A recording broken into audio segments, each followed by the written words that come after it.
Good morning all. ನಾನು Ambareesh Potnal. ಮತ್ತೊಮ್ಮೆಲ್ಲರಿಗೂ commerce ಕ್ಲಾಸಸ್ಗೆ ಸ್ವಾಗತ. ಇದು ಕ್ಲಾಸ್ ನಂಬರ್ 905 ಆಗುತ್ತೆ. ಮತ್ತು ಈ ವಿಡಿಯೋದಲ್ಲಿ ಸೆಪ್ಟೆಂಬರ್ 2025ರ ಎರಡನೇ ಭಾಗದ ಪ್ರಮುಖವಾಗಿರ್ತಕ್ಕಂತಹ ಪ್ರಚಲಿತ ಘಟನೆಗಳನ್ನು ನೋಡ್ತಾ ಹೋಗೋಣ. September 2025 important current affairs part 2 ಆಗುತ್ತೆ. ಓಕೆ, ಹಾಗಾದರೆ ನನ್ನ ಒಂದಷ್ಟು ಕಿರುಪರಿಚಯ ಕೂಡ ಇಲ್ಲಿದೆ ನೋಡ್ಬೋದು. ಅಮರ್ಸ್ ಕ್ಲಾಸಸ್ ಅಂತಕ್ಕಂಥ ಯೂಟ್ಯೂಬ್ ಚಾನಲ್ ಇದೆ, ಜೊತೆಗೆ ಅಮರ್ಸ್ ಕ್ಲಾಸಸ್ ಅಂತಕ್ಕಂಥ ಟೆಲಿಗ್ರಾಮ್ ಚಾನಲ್ ಕೂಡ ಇದೆ. ಸೊ ಯಾರಾದರೂ ಟೆಲಿಗ್ರಾಮ್ ಚಾನಲ್ಗೆ ಜಾಯ್ನ್ ಆಗಿಲ್ಲ ಅಂದರೆ ಅದರ ಲಿಂಕನ್ನು ಡಿಸ್ಕ್ರಿಪ್ಷನ್ ಬಾಕ್ಸಲ್ಲಿ ಕೊಟ್ಟಿದ್ದೀನಿ, ಅಥವಾ ನೀವೇ ಅಮರ್ಸ್ ಕ್ಲಾಸಸ್ ಅಂತ ಸರ್ಚ್ ಮಾಡಿ ಜಾಯ್ನ್ ಆಗ್ಬೋದು. ಮತ್ತು ಸೊ ಭಾಳಷ್ಟು ಜನ ಈಗ ನೋಟಿಫಿಕೇಷನ್ಗಳು ಸ್ಟಾರ್ಟ್ ಆಗ್ತಾ ಇರೋದ್ರಿಂದ ಮೊದಲ ಬಾರಿಗೆ ಬಂದಿರ್ತೀರಿ, ವಿಡಿಯೋಗಳನ್ನು ನೋಡೋಣ, ನಾವು ಕೂಡ ಕರೆಂಟ್ ಅಫೇರ್ಸ್ ನೋಡೋಣ, ಒಳ್ಳೆ ಯೂಟ್ಯೂಬ್ ಚಾನಲ್ನ ರೆಫರ್ ಮಾಡೋಣ ಅಂತ. ಸೊ ಅಂಥವ್ರಿಗೋಸ್ಕರ ಒಂದಷ್ಟು ಕಾನ್ಫಿಡೆನ್ಸ್ ಬೂಸ್ಟ್ ಆಗಬೇಕು, we are following A right mentor ಅಂತ ಗೊತ್ತಾಗಬೇಕನ್ನೋ ಉದ್ದೇಶಕ್ಕೆ ಇಲ್ಲಿ ಒಂದಷ್ಟು ಕಿರುಪರಿಚಯವನ್ನು ಕೊಟ್ಟಿದ್ದೀನಿ. ಸೊ ನೋಡಿ, ಒಂದು ಕಾನ್ಫಿಡೆನ್ಸನ್ನು ಬೆಳೆಸ್ಕೊಳ್ಳಿ ಅಂತ ಹೇಳ್ತಾ, ಸುಮಾರು 1100ಕ್ಕೂ ಹೆಚ್ಚಿನ ವಿಡಿಯೋಗಳಿದ್ದಾವೆ. ಸ್ಪರ್ಧಾತ್ಮಕ ಪರೀಕ್ಷೆಗಳು, ಅದರಲ್ಲೂ ಕರ್ನಾಟಕದ ವಿವಿಧ ಸ್ಪರ್ಧಾತ್ಮಕ ಪರೀಕ್ಷೆಗಳು, ಅದು KSP ಆಗಿರಲಿ, KE ಆಗಿರಲಿ ಅಥವಾ KPSC ಆಗಿರಲಿ, ನಡೆಸ್ತಕ್ಕಂತಹ ಎಲ್ಲ ಪರೀಕ್ಷೆಗಳಿಗೆ ಅನುಕೂಲ ಆಗ್ತಕ್ಕಂಥ ವಿಡಿಯೋಗಳನ್ನು ಹಲವು ವರ್ಷಗಳಿಂದ ಮಾಡ್ತಾ ಬರ್ತಾ ಇದ್ದೀವಿ. With good quality, with good content ಅಂತ ತಿಳ್ಕೊಳ್ಳಿ. ಇಷ್ಟು ಹೇಳ್ತಾ, ಹಾಗಾದ್ರೆ ಏನಿದೆ good quality, good content, good quantity also ಅಂದರೆ ಸೊ ಒಳ್ಳೆ ಸಂಖ್ಯೆಯ ವಿಡಿಯೋಗಳು ಕೂಡ ಇದ್ದಾವೆ, ವಿವಿಧ ವಿಷಯಗಳ ಮೇಲೆ ಇದ್ದಾವೆ ನೋಡ್ಬೋದು. ಇತ್ತೀಚೆಗೆ ನಮ್ಮ ಕೈಗಾರಿಕಾ ವಿಸ್ತರಣಾಧಿಕಾರಿ KPSC ನಡೆಸಿರ್ತಕ್ಕಂತಹ industrial extension officer HK reason question paper ಏನಿತ್ತು ಅದನ್ನು ನೋಡಿ. ಅದು ಕರೆಂಟ್ ಅಫೇರ್ಸ್ ಆಗಿರಲಿ, ಕಂಪ್ಯೂಟರ್ ಆಗಿರಲಿ, ಸೈನ್ಸ್ ಆ್ಯಂಡ್ ಟೆಕ್ನಾಲಜಿ ಆಗಿರಲಿ, ಜಿಯೋಗ್ರಫಿ ಆಗಿರಲಿ, ಎಕನಾಮಿಕ್ಸ್ ಆಗಿರಲಿ, ಪಾಲಿಟಿ ಆಗಿರಲಿ, ಎಲ್ಲವನ್ನು ಕೂಡ ಸಾಲ್ವ್ ಮಾಡಿದ್ದೀವಿ. ಇನ್ನು ಬ್ಯಾಲೆನ್ಸ್ ಇದೆ, ಹಿಸ್ಟ್ರಿ ಇದೆ, ಇಂಗ್ಲೀಷ್ ಇದೆ, ಕನ್ನಡ ಇದೆ, ಅಥವಾ ಇನ್ನಿತರ ಬೇರೆ ಬೇರೆ ಪಂಚಾಯತ್ ರಾಜ್ ಇದೆ, ಲ್ಯಾಂಡ್ ರಿಫಾರ್ಮ್ಸ್ ಇದ್ದಾವೆ, ಮಾಡೋಣ. ಮತ್ತು ಕರೆಂಟ್ ಅಫೇರ್ಸ್ ಕೂಡ ಕಂಪ್ಲೀಟ್ ಮಾಡಬೇಕಲ್ವ, ಅದಕ್ಕೋಸ್ಕರ ಒಂದಷ್ಟು ಗ್ಯಾಪ್ ಕೊಟ್ಟು ಮತ್ತೆ ಸ್ಟಾರ್ಟ್ ಮಾಡೋಣ ಅಂತ ಹೇಳ್ತಾ. ಸೊ ಇದು ಒಂದು ಕಡೆ. ಆದರೆ ಈಗ AO ಎಕ್ಸಾಮಿಗೆ ರೆಡಿ ಆಗ್ತಾ ಇರ್ತಕ್ಕಂಥವ್ರಿಗೆ ಹಲವಾರು ವಿಡಿಯೋಗಳಿದ್ದಾವೆ ನೋಡಿ. ಜೊತೆಗೆ ಕಮ್ಯುನಿಕೇಷನ್ ಪೇಪರ್ ರೆಡಿ ಆಗ್ತಾ ಇರ್ತಕ್ಕಂಥವ್ರಿಗೆ ಕಂಪ್ಯೂಟರ್ ಮೇಲೆ ಸಾಕಷ್ಟು ವಿಡಿಯೋಸ್ ಇದ್ದಾವೆ ನೋಡಿ, ಅಥವಾ ಸ್ಪೆಷಲ್ ವಿಡಿಯೋಸ್ ಆಗಿರ್ಬೋದು ಕರೆಂಟ್ ಅಫೇರ್ಸು. ಇವೆಲ್ಲವುಗಳನ್ನು ನೀವು ಕಾಮರ್ಸ್ ಕ್ಲಾಸಸ್ಸಲ್ಲಿ ನೋಡ್ಬೋದು. ಅದರಲ್ಲಿ ಪ್ಲೇ ಲಿಸ್ಟ್ ಅಂತ ಹೋದರೆ ಪ್ರತಿಯೊಂದು ವಿಷಯದ ಮೇಲೂ ಕೂಡ ಪ್ಲೇ ಲಿಸ್ಟ್ ಇದೆ. ಇಲ್ಲ ವಿಡಿಯೋಸ್ ಅಂತ ಹೋದರೆ ಪ್ರತಿಯೊಂದು ವಿಡಿಯೋಸ್ನ ಕ್ಲಾಸ್ ನಂಬರ್ ವೈಸ್ ಇರುತ್ತೆ. ಕ್ಲಾಸ್ ನಂಬರ್ 905, 904, 903 ಹೀಗೆ. ಸೊ 1, 2, 3 ಅಂತ ಸುಮಾರು ಕ್ಲಾಸ್ ನಂಬರ್ ಕೊಡ್ತಾ ಬಂದು ಈಗ ಆಲ್ರೆಡಿ ಕ್ಲಾಸ್ ನಂಬರ್ 905ಗೆ ಬಂದಿದ್ದೀವಿ. ಹೋಗಿ ನೋಡಿ, ನಿಮಗೆ ಡೆಫಿನೆಟ್ಲಿ ಯೂಸ್ ಆಗುತ್ತೆ. ಆಯಾ ಕ್ಲಾಸ್ ನಂಬರ್ ವೈಸು ಕೊಟ್ಟಿದ್ದೀವಿ, ಹೋಗಿ ನೋಡ್ಬೋದು. ಸ್ಪೆಷಲ್ ವೀಡಿಯೋಸ್ ಕೂಡ ಇದ್ದಾವೆ, GK ಪೇಪರ್ ಸಾಲ್ವಿಂಗ್ ಮಾಡಿರ್ತಕ್ಕಂಥ ವೀಡಿಯೋಸ್ ಇದ್ದಾವೆ, ಅಥವಾ ಕಂಪ್ಯೂಟರ್ ಮೇಲೆ ವೀಡಿಯೋಸ್ ಕೂಡ ಇದ್ದಾವೆ. ಹೀಗೆ ಈ ಎಲ್ಲ ಸಾಕಷ್ಟು ವರ್ಕ್ಗೆ ನಿಮ್ಮ ಬೆಂಬಲವೂ ಕೂಡ ಅತ್ಯಗತ್ಯ ಆಗುತ್ತೆ. ಇಲ್ಲಿ ಅಮರ್ಸ್ ಡೈಮಂಡ್ ಕ್ಲಾಸಸ್ಗೆ ಜಾಯ್ನ್ ಆಗೋ ಮೂಲಕ ನಮ್ಮ ಟೀಮ್ಗೂ ಕೂಡ ಬೆಂಬಲವನ್ನು ನೀಡ್ತೀರಂತ ಭಾವಿಸ್ತಾ, ಜಾಯ್ನ್ ಆಗೋ ಸಂದರ್ಭದಲ್ಲಿ ನಿಮ್ಗೆ ಏನೇ ಎರರ್ಸ್ ಬಂದರೂ, ಏನೇ ಡೌಟ್ ಬಂದರೂ ಕೂಡ ನಮ್ಮ ಇಮೇಲ್ ID ಮೇಲ್ ಮಾಡಿ, amaresh.potnal@gmail.com ಅಂತ. ಸೊ ಪ್ರತಿ ಸ್ಲೈಡಲ್ಲೂ ಕೂಡ ಇಮೇಲ್ ID ಇರುತ್ತೆ. ಇಷ್ಟೆಲ್ಲ ಹೇಳಿದ್ರು ಕೂಡ ಕೆಲವೊಬ್ಬರು ಸರ್ ನಿಮ್ಮ ಇಮೇಲ್ ID ಕೊಡಿ, ನಿಮ್ಮ ನಂಬರ್ ಕೊಡಿ ಅಂತ ಕೇಳ್ತಾ ಇರ್ತೀರಿ. ನೀವೇ ನನಗೆ ಇಮೇಲ್ ಮಾಡಿದರೆ ವಿತ್ ಯುವರ್ ಫೋನ್ ನಂಬರ್ ಕಳಿಸಿ, ನನ್ನ ಫ್ರೀ ಟೈಮಲ್ಲಿ ನನಗೆ ಗೊತ್ತಿರ್ತಕ್ಕಂತಹ ಒಂದಷ್ಟು ಅನುಭವದ ಮಾತುಗಳನ್ನು, ನಮ್ಮ ಎಕ್ಸ್ಪೀರಿಯೆನ್ಸಲ್ಲಿ ಪಡೆದಿರ್ತಕ್ಕಂಥದ್ದನ್ನು ನಿಮ್ಮ ಜೊತೆ ಶೇರ್ ಮಾಡ್ಕೊಳ್ತಕ್ಕಂಥ ಪ್ರಯತ್ನವನ್ನು ಮಾಡ್ತೀನಿ. ಈಗ ಆಲ್ರೆಡಿ ಸಾವಿರಾರು ವಿದ್ಯಾರ್ಥಿಗಳ ಜೊತೆ ಖುದ್ದಾಗಿ ನಾನೇ ಮಾತಾಡಿದ್ದೀನಿ. ಅದು ಕೇವಲ ಸ್ಟಡಿ ರಿಲೇಟೆಡ್ ಅಲ್ಲ, ನಿಮ್ಮ ಫ್ಯೂಚರ್ ರಿಲೇಟೆಡ್ ಅಥವಾ ನಿಮ್ಮ ಕೆರಿಯರ್ ರಿಲೇಟೆಡ್ ಆಗಿರ್ತಕ್ಕಂತಹ ಪ್ರಶ್ನೆಗಳು. ಸೊ ಹಲವಾರು ಕಂಪನಿಗಳಲ್ಲಿ ಕೆಲಸ ಮಾಡಿರ್ತಕ್ಕಂಥದ್ದು, ಹಲವಾರು ಸರ್ಕಾರಿ ನೌಕರಿಯನ್ನು ಮಾಡಿರ್ತಕ್ಕಂಥದ್ದು, ದೇಶದ ಅತ್ಯುನ್ನತ ಇನ್ಸ್ಟಿಟ್ಯೂಟ್ ಆಗಿರ್ತಕ್ಕಂಥ, ದೇಶದ ಮೊದಲ IIT ಆಗಿರ್ತಕ್ಕಂಥ Indian Institute of Technology Kharagpur west ಬೆಂಗಾಲಿಂದ ಓದಿರ್ತಕ್ಕಂಥದ್ದು, ಇಂಜಿನಿಯರಿಂಗ್ ಬ್ಯಾಕ್ಗ್ರೌಂಡ್, ಈ ಎಲ್ಲ ಅನುಭವದೊಂದಿಗೆ ಸಾಕಷ್ಟು ವಿದ್ಯಾರ್ಥಿಗಳಿಗೆ ಅವರಿಗೆ ಬೇಕಾಗಿರ್ತಕ್ಕಂಥ ಸಲಹೆ ಸೂಚನೆಗಳನ್ನು ಕೊಡ್ತಾ ಇದ್ದೀನಿ. ಭಾಳ ಜನಕ್ಕೆ ಹೇಗೆ ಕಾಂಟ್ಯಾಕ್ಟ್ ಮಾಡೋದಂತ ಡೌಟ್ ಇರುತ್ತೆ. ನಿನ್ನೆ ಕೂಡ ಸಾಕಷ್ಟು ಕಮೆಂಟು, ಈವನ್ ಮೇಲ್ಸ್ ಬಂದಿದ್ದಾವೆ. ಫೋನ್ ನಂಬರ್ ಹಾಕಿದರೆ ಇಮೇಲ್ ಕಳಿಸಿದರೆ ಸೊ ನಾನೇ ಮಾತಾಡ್ತೀನಿ ಇಮಿಡಿಯೇಟ್ಲಿ ಅಂತಲ್ಲ, ಅಟ್ಲೀಸ್ಟ್ ಒಂದು 2 to 3 ಡೇಸಲ್ಲಿ ಫ್ರೀ ಇದ್ದಾಗ ಮಾತಾಡ್ತೀನಿ ಒಂದು ಕಡೆ. ಮತ್ತು ಇಮೇಲ್ ಮಾಡೋದು ಹೆಂಗೆ ಅಂತ ಭಾಳ ಜನಕ್ಕೆ ಗೊತ್ತಿರಲ್ಲ. ಯೂಟ್ಯೂಬ್ ಇದೆ ಅಲ್ವಾ, ಸರ್ಚ್ ಮಾಡಿ how to send a email through Gmail ಅಂತ ಮಾಡಿ ಬೇಕಾದಷ್ಟು ಡೀಟೇಲ್ಸ್ ಬರುತ್ತೆ. ಯೂಟ್ಯೂಬಲ್ಲಿ ಏನಿಲ್ಲ ಹೇಳಿ ಇವತ್ತು ಅಲ್ವಾ, ಯೂಟ್ಯೂಬಿಂದ ಅಥವಾ ಸೋಷಿಯಲ್ ಮೀಡಿಯಾದಿಂದ ಸಾಕಷ್ಟು ಅನುಕೂಲ ಇದೆ, ಅದನ್ನು ನಾವು ಸರಿಯಾಗಿ ಯುಟಿಲೈಸ್ ಮಾಡ್ಕೋಬೇಕಷ್ಟೇ ಅಲ್ವಾ. ಸೊ ಈಗ ನಿಮ್ಮ ಜೀವನವನ್ನು ರೂಪಿಸ್ಕೊಳ್ಳೋಕೆ ನೀವು ಎಷ್ಟು ಪ್ರಯತ್ನ ಮಾಡ್ತಾ ಇರ್ತೀರಾ ಅಲ್ವಾ. ಸೊ ಏನೆಲ್ಲ ಪ್ರಯತ್ನ ಮಾಡ್ತಾ ಇರ್ತೀರಿ, ಒಂದು ಜಾಬ್ ತಗೋಬೇಕು, ನೋಟಿಫಿಕೇಶನ್ ಎಷ್ಟೋ ದಿನ ಆಯಿತು, ಇವತ್ತು ನೋಟಿಫಿಕೇಶನ್ ಬರ್ತಾ ಇದ್ದೇವೆ, ಓದಬೇಕು, ಅದು ತಿಳ್ಕೊಬೇಕು, ಇದು ತಿಳ್ಕೊಬೇಕಂತ. ಸೊ ರೈಟ್ ಮೆಂಟರ್ನ ಫಾಲೋ ಮಾಡಿದರೆ ಸೊ ಡೆಫಿನೆಟ್ಲಿ ನಿಮಗೆ ಸಕ್ಸಸ್ ಆಗುತ್ತೆ. ಈಗ ಆಲ್ರೆಡಿ ಹಲವು ವರ್ಷಗಳಿಂದ ನೋಡ್ತಾ ಇದ್ದೀವಿ, ಎಷ್ಟೋ ಜನ PC PSI KS ಲೆವೆಲ್ಗೆಲ್ಲ ಆಗಿರ್ತಾರೆ. ಸೊ ಒಂದು ಸಲ ಬೇರೆ ಬೇರೆಯವ್ರನ್ನ ಕೇಳಿ whether the videos are right or wrong ಅಂತ ಸೊ ನೋಡಿ ಅಂತ ಹೇಳ್ತಾ, ಸೊ ಜಾಯ್ನ್ ಆಗೋ ಮೂಲಕ, ಇಲ್ಲಿ ಜಾಯ್ನ್ ಬಟನ್ ಇದೆ, ಜಾಯ್ನ್ ಆಗೋ ಮೂಲಕ ನಮ್ಮ ಟೀಮ್ಗೆ ನಿಮ್ಮ ಬೆಂಬಲವನ್ನು ಕೊಡ್ತೀರಾ ಅಂತ ಭಾವಿಸ್ತಾ, ಸೊ ಒಳ್ಳೆ ವೀಡಿಯೋಸ್ ಇದ್ದಾವೆ. ಸೊ ಜಾಯ್ನ್ ಆದರೆ ನಿಮ್ಗೆ ಒಳ್ಳೆ ನಾಲೆಜು, ಒಳ್ಳೆ ಕಂಟೆಂಟ್ ಸಿಗುತ್ತೆ ಅಂತ ಹೇಳ್ತಾ, ಸೊ ಬನ್ನಿ ಹಾಗಾದರೆ ಏನೇನಿದೆ. ಮೊದಲನೇ ಪ್ರಶ್ನೆ, ಸೆಪ್ಟೆಂಬರ್ 2025 ಪ್ರಮುಖ ಪ್ರಚಲಿತ ಘಟನೆಗಳ ಪಾರ್ಟ್ 2ನ ಫಸ್ಟ್ ಕ್ವಶನ್ ಏನಿದೆ. ಪ್ರಸಕ್ತ ಹಣಕಾಸು ವರ್ಷ. ಪ್ರಸಕ್ತ ಹಣಕಾಸು ವರ್ಷ ಯಾವಾಗ ಆರಂಭ ಆಯಿತು? ಒಂದು ಟೇಬಲ್ ಹಾಕ್ಕೊಳ್ಳೋಣ, ಆಮೇಲೆ ಆ ಆರ್ಥಿಕ ವರ್ಷಕ್ಕೆ ಬರೋಣ. ಓಕೆ, ಸೊ ಏನು ಟೇಬಲ್ ಅಂದರೆ, ಈಗ ಒಂದು ವರ್ಷದಲ್ಲಿ 4 ಕ್ವಾರ್ಟರ್ಸ್ ಇರ್ತವೆ. 4 quarters, Q1 Q2 Q3 Q4 ಅಂತ 4 ತ್ರೈಮಾಸಿಕ ಅಂತ ಕರಿತೀವಿ ಕನ್ನಡದಲ್ಲಿ. ಹಾಗಾದರೆ ವರ್ಷ ಆರಂಭ ಆಗ್ತಕ್ಕಂಥದ್ದು ಜನವರಿ 1 ಅಲ್ಲ. ಹಣಕಾಸು ವರ್ಷ ಅಂದಾಗ ಆರಂಭವಾಗ್ತಿದ್ದೆ ಏಪ್ರಿಲ್ 1ರಿಂದ. ಏಪ್ರಿಲ್ 1, 2025ಕ್ಕೆ ಈ ಪ್ರಸ್ತುತ ಆರ್ಥಿಕ ವರ್ಷ ಆರಂಭ ಆಗಿದೆ. ಎಲ್ಲಿಗೆ ಎಂಡ್ ಆಗುತ್ತಂದರೆ ಸೊ ಮಾರ್ಚ್ 31, 2026ಕ್ಕೆ ಈ ಒಂದು ಆರ್ಥಿಕ ವರ್ಷ ಕೊನೆಗೊಳ್ಳುತ್ತದೆ. ಅದ್ರ ಮಧ್ಯದಲ್ಲಿ ಅಬ್ಸರ್ವ್ ಮಾಡ್ತಾ ಹೋಗಿ, Q1 ಅಂದರೆ ಏಪ್ರಿಲ್ ತಿಂಗಳು, ಮೇ ಮತ್ತು ಜೂನ್, ಹೀಗೆ ಮೊದಲ ತ್ರೈಮಾಸಿಕ ಅಂದರೆ first 3 months of N economic, ಅಥವಾ ಏನಂತೀವಿ ನಾವು first financial year, correct, FY ಅಂತ ಕರಿತೀವಿ. ಅಥವಾ ಜೂನ್ ಆದ ನಂತರ ನೆಕ್ಸ್ಟು ಜುಲೈ, ಆಗಸ್ಟ್, ಸೆಪ್ಟೆಂಬರ್, ಈ 3 ತಿಂಗಳನ್ನ ಎರಡನೇ ತ್ರೈಮಾಸಿಕ ಅಥವಾ ಸೆಕೆಂಡ್ ಕ್ವಾರ್ಟರ್ ಅಂತ ಕರಿತೀವಿ. ಸೆಪ್ಟೆಂಬರ್ ಮುಗಿತು, ನೆಕ್ಸ್ಟು ಅಕ್ಟೋಬರ್, ನವೆಂಬರ್ ಮತ್ತು ಡಿಸೆಂಬರ್, ಇದು 3ನೇ ತ್ರೈಮಾಸಿಕ. ಡಿಸೆಂಬರ್ ಮುಗಿದ ನಂತರ ಮತ್ತೆ 2026ಕ್ಕೆ ಹೋಗ್ತೀವಲ್ವಾ, ಅಲ್ಲಿ ಜನವರಿ, ಫೆಬ್ರವರಿ, ಮಾರ್ಚ್ 31ರವರೆಗೂ ಈ 3 ತಿಂಗಳನ್ನು ಸೇರಿಸಿ 4ನೇ ತ್ರೈಮಾಸಿಕ ಅಥವಾ ಕ್ವಾರ್ಟರ್ 4 ಅಂತ ಕರಿತೀವಿ. ಈ Q1 Q2 Q3 Q4 ಈ 4 ತ್ರೈಮಾಸಿಕಗಳಲ್ಲಿ ಒಂದೊಂದು ತ್ರೈಮಾಸಿಕದಲ್ಲಿ ಎಷ್ಟೆಷ್ಟು GDP ಬೆಳವಣಿಗೆ ಆಗಿದೆ ಅಂತ ಅಂಕಿಅಂಶಗಳನ್ನು ರಿಲೀಸ್ ಮಾಡ್ತಾ ಹೋಗ್ತಾರೆ ಸೆಂಟ್ರಲ್ ಗವರ್ನಮೆಂಟ್. ಹಾಗಾಗಿ ಇದು ನಾವು ಮಾತಾಡ್ತಾ ಇರ್ತಕ್ಕಂಥದ್ದು 2025-26ನೇ ಸಾಲಿನ ಆರ್ಥಿಕ ವರ್ಷಕ್ಕೆ, ಈಗ ಏನು ಪ್ರಸ್ತುತ ನಡೀತಾ ಇದೆ ಅದರಲ್ಲಿ ಈಗ ಆಲ್ರೆಡಿ ನಾವು ಇವತ್ತು ಸೆಪ್ಟೆಂಬರಲ್ಲಿದ್ದೀವಿ, ಬಟ್ ಡೀಟೇಲ್ಸ್ ಬರ್ತಕ್ಕಂಥದ್ದು ಮೊದಲ Q1ನ ಡೀಟೇಲ್ಸ್ ಇವತ್ತು ಹೊರಬಂದಿದೆ. ಹಾಗಾದರೆ Q1ನಲ್ಲಿ ಎಷ್ಟು GDP ಗ್ರೋತ್ ಆಗಿದೆ? ಎಷ್ಟು GDP ಗ್ರೋತ್ ಆಗಿದೆ ಅಂದರೆ 7.8% GDP ಗ್ರೋತ್ ಆಗಿದೆ, 7.8% GDP ಗ್ರೋತ್ ಆಗಿದೆ. ಅರ್ಥ ಮಾಡ್ಕೊಳ್ರಿ. ಇದನ್ನು ಯಾವುದಕ್ಕೆ ಕಂಪೇರ್ ಮಾಡ್ತಾರೆ ಅಂದರೆ 2024-25 ಆರ್ಥಿಕ ವರ್ಷ ಏನಿತ್ತು ಅದರ Q1ಗೆ ಕಂಪೇರ್ ಮಾಡ್ತಾರೆ. ಅದೇ ಥರ Q2 2024-25 Q2ಗೆ ಕಂಪೇರ್ ಮಾಡ್ತಾರೆ. ಅದೇ ಥರ Q3, ಅದೇ ಥರ Q4.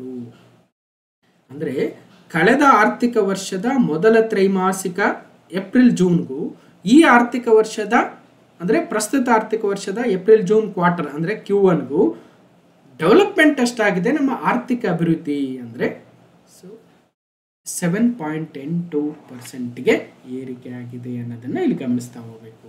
ಅರ್ಥ ಆಯ್ತು ಅನ್ಕೊಳ್ತೀನಿ. ಹಾಗಾದರೆ Q2ದಲ್ಲಿ ಎಷ್ಟಾಗ್ಬೋದು, Q3ದಲ್ಲಿ ಎಷ್ಟಾಗ್ಬೋದು, Q4ಅಲ್ಲಿ ಎಷ್ಟಾಗ್ಬೋದು, ಎಲ್ಲವನ್ನು ಸೇರಿಸಿ ಒಟ್ಟಾರೆ ಈ 2025-26ರ GDP ಬೆಳವಣಿಗೆ ಒಟ್ಟಾರೆಯಾಗಿ ಎಷ್ಟಾಗಿದೆ ಅನ್ನೋದು ಮುಂದಿನ ವರ್ಷ ಗೊತ್ತಾಗುತ್ತೆ. ಕಳೆದ ವರ್ಷ ಎಷ್ಟಾಗಿತ್ತು ಅಂತ ಕೂಡ ಈಗ ಆಲ್ರೆಡಿ ಮಾತಾಡಿದ್ವಿ. ಇದೆಲ್ಲ ಕಂಟಿನ್ಯೂಸ್ ಪ್ರೋಸೆಸ್ ಅನ್ನಂಗೆ ಲರ್ನಿಂಗ್ ಅಂತಕ್ಕಂಥದ್ದು. ಯಾವತ್ತು ಒಂದೇ ದಿನಕ್ಕೆ ಎಲ್ಲ ಗೊತ್ತಾಗ್ಬಿಡಲ್ಲ ನಮಗೆ. ಹಂತವಾಗಿ ಫಸ್ಟ್ ಕ್ವಾರ್ಟರ್ ಅಂದರೆ ಗೊತ್ತಿರಲ್ಲ, ಅಲ್ಲ, ಮತ್ತೆ ಅವು ಬೇರೆ ಬೇರೆ ಕ್ವಾರ್ಟರ್ ಅಲ್ಲ, ಈ Q1 Q2 Q3 ಅಂತಕ್ಕಂಥ ಕ್ವಾರ್ಟರ್ಸ್ ಅಂದರೆ ಗೊತ್ತಿರಲ್ಲ ಜನಕ್ಕೆ. ಅದಾದಮೇಲೆ ಮೆಲ್ಲಕ್ಕೆ GDP ಅಂದರೆ ಗೊತ್ತಾಗುತ್ತೆ. ಅದಾದಮೇಲೆ ಆರ್ಥಿಕ ವರ್ಷದಲ್ಲಿ GDP ಯಾವ ರೀತಿಯಾಗಿ ಕೌಂಟ್ ಮಾಡ್ತಾರೆ, GDPಯಲ್ಲಿ ಮತ್ತೆ ವಿವಿಧ ವಲಯಗಳಲ್ಲಿ ಎಷ್ಟೆಷ್ಟು ಗ್ರೋತ್ ಆಗಿದೆ, ಸೊ ಇವೆಲ್ಲವೂ ಗೊತ್ತಾಗುತ್ತೆ. ಮತ್ತು GVA ಅಂದ್ರೇನು ಅವೆಲ್ಲವೂ ಸೊ ಹಂತವಾಗಿ ಗೊತ್ತಾಗ್ತಾ ಹೋಗುತ್ತೆ. ಒಂದೇ ದಿನ ಎಕ್ಸಾಮ್ ಇದೆ, ಇನ್ನೊಂದು 3 ತಿಂಗಳಿಗೆ ಎಲ್ಲ ಓದ್ಬಿಡ್ತೀನಿ ಅಂದರೆ ಹಿಂದಿನ ಕಾಲ ಇತ್ತು, ಇಂದೊಂದಿತ್ತು ಕಾಲ ಅಂತಾರಲ್ಲ ಹಂಗೆ. ಬಟ್ ಇವತ್ತು ಕಾಲ ಚೇಂಜ್ ಆಗಿಬಿಟ್ಟಿದೆ. ಪ್ರಸಕ್ತ ಹಣಕಾಸು ವರ್ಷದ ಮೊದಲ ತ್ರೈಮಾಸಿಕದಲ್ಲಿ ಅಂದರೆ ಏಪ್ರಿಲ್ ಜೂನ್ ಭಾರತದ ಆರ್ಥಿಕ ಬೆಳವಣಿಗೆ ದರವು 5 ತ್ರೈಮಾಸಿಕಗಳಿಗೆ ಕಂಪೇರ್ ಮಾಡಿದಾಗ ಗರಿಷ್ಠ ಮಟ್ಟವಾಗಿರತಕ್ಕಂತಹ 7.8%ಗೆ ಏರಿದೆ ಎಂದು ನಮ್ಮ ಸರ್ಕಾರಿ ದತ್ತಾಂಶಗಳು ತೋರಿಸ್ತಾ ಇದ್ದಾವೆ. India's economic growth rate in the first quarter from April to June of the current financial year quickened ಅಂದ್ರೆ ಫಾಸ್ಟರ್ಡ್ ಅಂದರೆ ಬಹಳ ವೇಗ ಗತಿಯಲ್ಲಿ ಮುಂದುವರೆದಿದೆ ಅನ್ನಂಗೆ to a 5 quarter high of 7.8% the government data shown. ಅಂದರೆ ಕಳೆದ 5 ಕ್ವಾರ್ಟರ್ಗಳಲ್ಲಿ ಇದೇ ಅತಿ ಹೆಚ್ಚು ಗ್ರೋತ್ ಅನ್ನು ಕಂಡಿದೆ ಅಂತಕ್ಕಂಥದ್ದನ್ನು ಇಲ್ಲಿ ಗಮನಿಸಬೇಕಾಗುತ್ತೆ.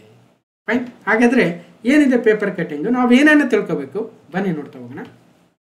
ಏಪ್ರಿಲ್ ಜೂನ್ ತ್ರೈಮಾಸಿಕ 7.8% ಏರಿಕೆ, GDP ದರ ಗ್ರಾಸ್ ಡೊಮೆಸ್ಟಿಕ್ ಪ್ರಾಡಕ್ಟ್ ದರ 15 ತಿಂಗಳಲ್ಲಿ ಗರಿಷ್ಠ ಮಟ್ಟವನ್ನು ತಲುಪಿದೆ.